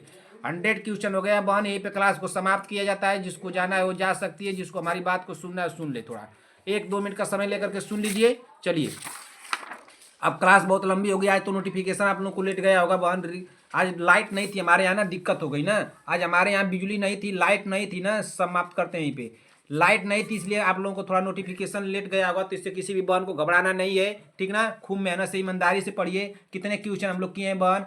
1 से लेकर के 100 क्वेश्चन किए। कुछ क्वेश्चन रिपीटेड होंगे बहन, तो घबराना नहीं है किसी भी बहन को। संगीता पटेल जी, प्रियंका साहनी जी, शांति वाजपेयी जी, सीमा देवी जी, चंद्रकला देवी जी और बीबा जी, रश्मि सोम जी, सारी बहनों को मैं कह रहा हूँ कि घबराना नहीं है। 1 से लेकर के 100 क्वेश्चन कराया गया है। 1 से लेकर के 100 क्वेश्चन में कोई भी डाउट हो कमेंट करके पूछिएगा। 100 में आप लोगों के स्कोर कितने गए? शांति वाजपेयी जी आपका स्कोर बहुत कम है। शांति वाजपेयी जी बहन आपके स्कोर बहुत कम है, इसको 90 प्लस लेकर के आइए। जिसका भी स्कोर कम हो रहा है वो भाई अपना स्कोर बढ़ाए। शांति वाजपेयी जी, सीमा देवी जी, सीमा देवी जी आपके स्कोर कितने आए थे भाई? स्कोर तो आपको अच्छे आए थे, 92 आए थे, लेकिन 92 से नहीं काम चलेगा भाई। इसको कम से कम 95 पे लेके चलिए। 95 लेके चलिए भाई, 92 से नहीं काम चलेगा। अब 2 दिन का समय दे दिया था, आप लेकर आ रही हैं 92 नंबर लेकर आ रही हैं। क्या पढ़ाई कर रही हैं बताइए? 95 इसको कीजिए, 95 से काम चलेगा। शांति वाजपेयी जी 2 दिन के अंदर, 1 दिन के अंदर 90 कीजिए इसको। 90 से कम नहीं होना चाहिए भाई, 90 प्लस कीजिए आप लोग। सीमा देवी जी आपका सुबह वाली क्लास में कितना आया था? सुबह वाली में 89 आया था। बताइए 89 आया था, तो क्या इसका मतलब है? इसका मतलब आप भी 90 से कम चल रही हैं। 90 से कम आप भी चल रही हैं। एक में आ रहा है 92 नंबर आ रहा है, एक में 90 आ रहा है। ये 90 से काम नहीं चलेगा, 89 से 95 तक चाहिए हमको। 95 आपका स्कोर चाहिए भाई, 95 स्कोर चाहिए। ये बताइए कि आएगा कि नहीं आएगा? खूब मेहनत कीजिए। शांति वाजपेयी जी बहुत पीछे, इस बात को ध्यान दीजिएगा। और कोई बहन भाई कमेंट नहीं करती कितना स्कोर जा रहा है। और उनका शांति वाजपेयी जी आपका कितना स्कोर एक जगह आया था? 83 नंबर आया था ना, 83 नंबर से काम चलेगा? बताइए भाई, ये 83 नंबर से काम चलेगा? बताइए, 83 नंबर से काम नहीं चलेगा भाई। 90 प्लस चाहिए हमको नंबर, 90 प्लस। ठीक ना, बहुत मेहनत करना है, बहुत पीछे है, 83 से नहीं काम चलेगा, 90 प्लस लेकर चलिए।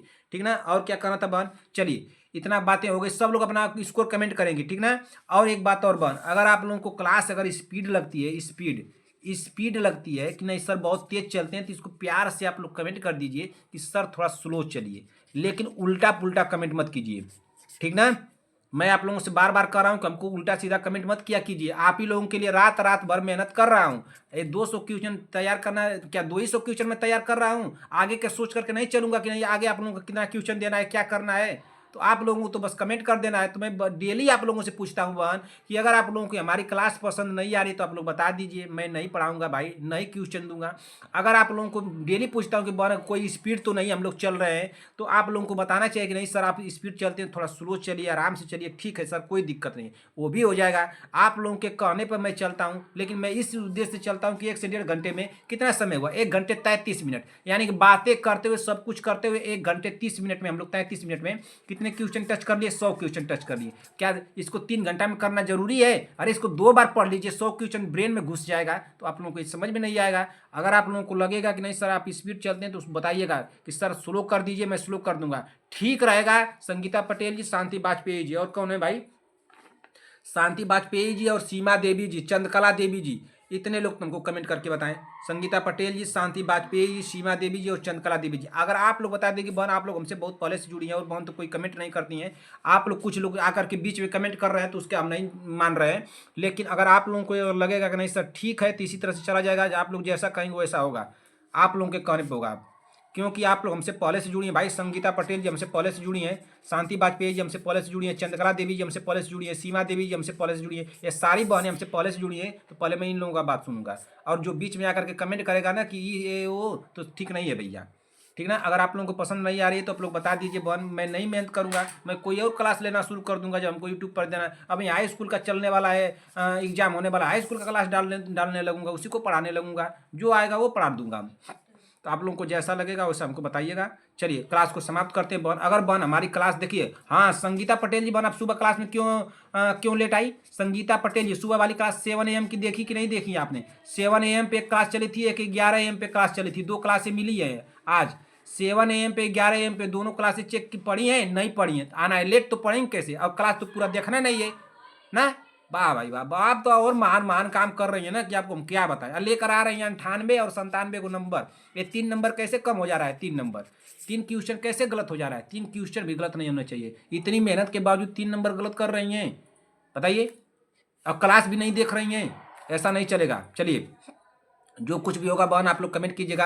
अगर हमारी क्लास आप लोग को पसंद आएगी तो एक लाइक कीजिएगा, अपने दोस्तों में भाई बहनों में इसको शेयर भी कीजिएगा। जो भी बहनें हमारे चैनल पर अगर पहली बार आई हैं, चैनल को ईमानदारी से बहन सब्सक्राइब कर लीजिए, जब तक कि आप लोग का एग्जाम नहीं हो जाता है। जैसे ही बहन आप लोगों का एग्जाम हो जाएगा, तुरंत आकर के अनसब्सक्राइब मार दीजिएगा, मुझे कोई दिक्कत नहीं। मैं बार बार आप लोगों को सब्सक्राइब करने के लिए क्यों बोलता हूँ कि जैसे ही मैं कोई क्लास लूंगा उसका नोटिफिकेशन आप लोगों के पास चला जाएगा और आप लोग उस क्लास को सबसे पहले देख लेंगे। इसीलिए मैं आप लोगों को बार बार सब्सक्राइब करने के लिए कहता हूँ। क्वेश्चन मैं दूंगा, तैयारी आप लोगों को करनी है, जितना हो सके उतना आप लोग तैयार कीजिए भाई, जितना हो सके। मोस्ट इंपॉर्टेंट है revision, revision most important, revision daily revision, रातों दिन रिवीजन कीजिए, जरूर हम लोग एग्जाम को करेक्ट करेंगे। मोस्ट इंपॉर्टेंट है रिवीजन। चलिए बहन, इसी के साथ क्लास लंबी हो गई, क्लास को समाप्त किया जाता है। क्लास आप लोगों को कैसी लगी कमेंट करके एक प्यारा सा कमेंट जरूर कीजिएगा। अगर क्लास आप लोगों को अच्छी लगी हो तो अब कह दिया कि प्यारा सा कमेंट कीजिएगा, तो ऐसा कर दीजिएगा कि हम बहुत दुखी हो जाए ना, खूब प्यारा सा कमेंट कर दीजिएगा, खूब बढ़िया से हम दुखी हो जाएं और सुबह मन न करे कि नहीं आप लोगों को पढ़ाऊं और आप लोगों को क्वेश्चन दूं। तो अगर आप लोगों को अच्छा न लगेगा तब तो वैसा ही करेंगी। तो एक प्यारा सा कमेंट जरूर कीजिएगा। आप लोगों के कमेंट का मुझे भी इंतजार रहता है कि आप लोगों को हमारी क्लास पसंद आई या नहीं पसंद आई, क्या दिक्कत है नहीं दिक्कत है, आप लोग जरूर बताइएगा। आप सभी लोगों को बहन मेरी तरफ से ढेर सारा प्यार, और आपके माता पिता को मेरी तरफ से प्रणाम कहिएगा। क्या बहनों, अपने माता पिता को मेरी तरफ से प्रणाम कहिएगा। मिलते हैं बहन ऐसी ही अगली क्लास में, तब तक के लिए जय हिंद जय भारत।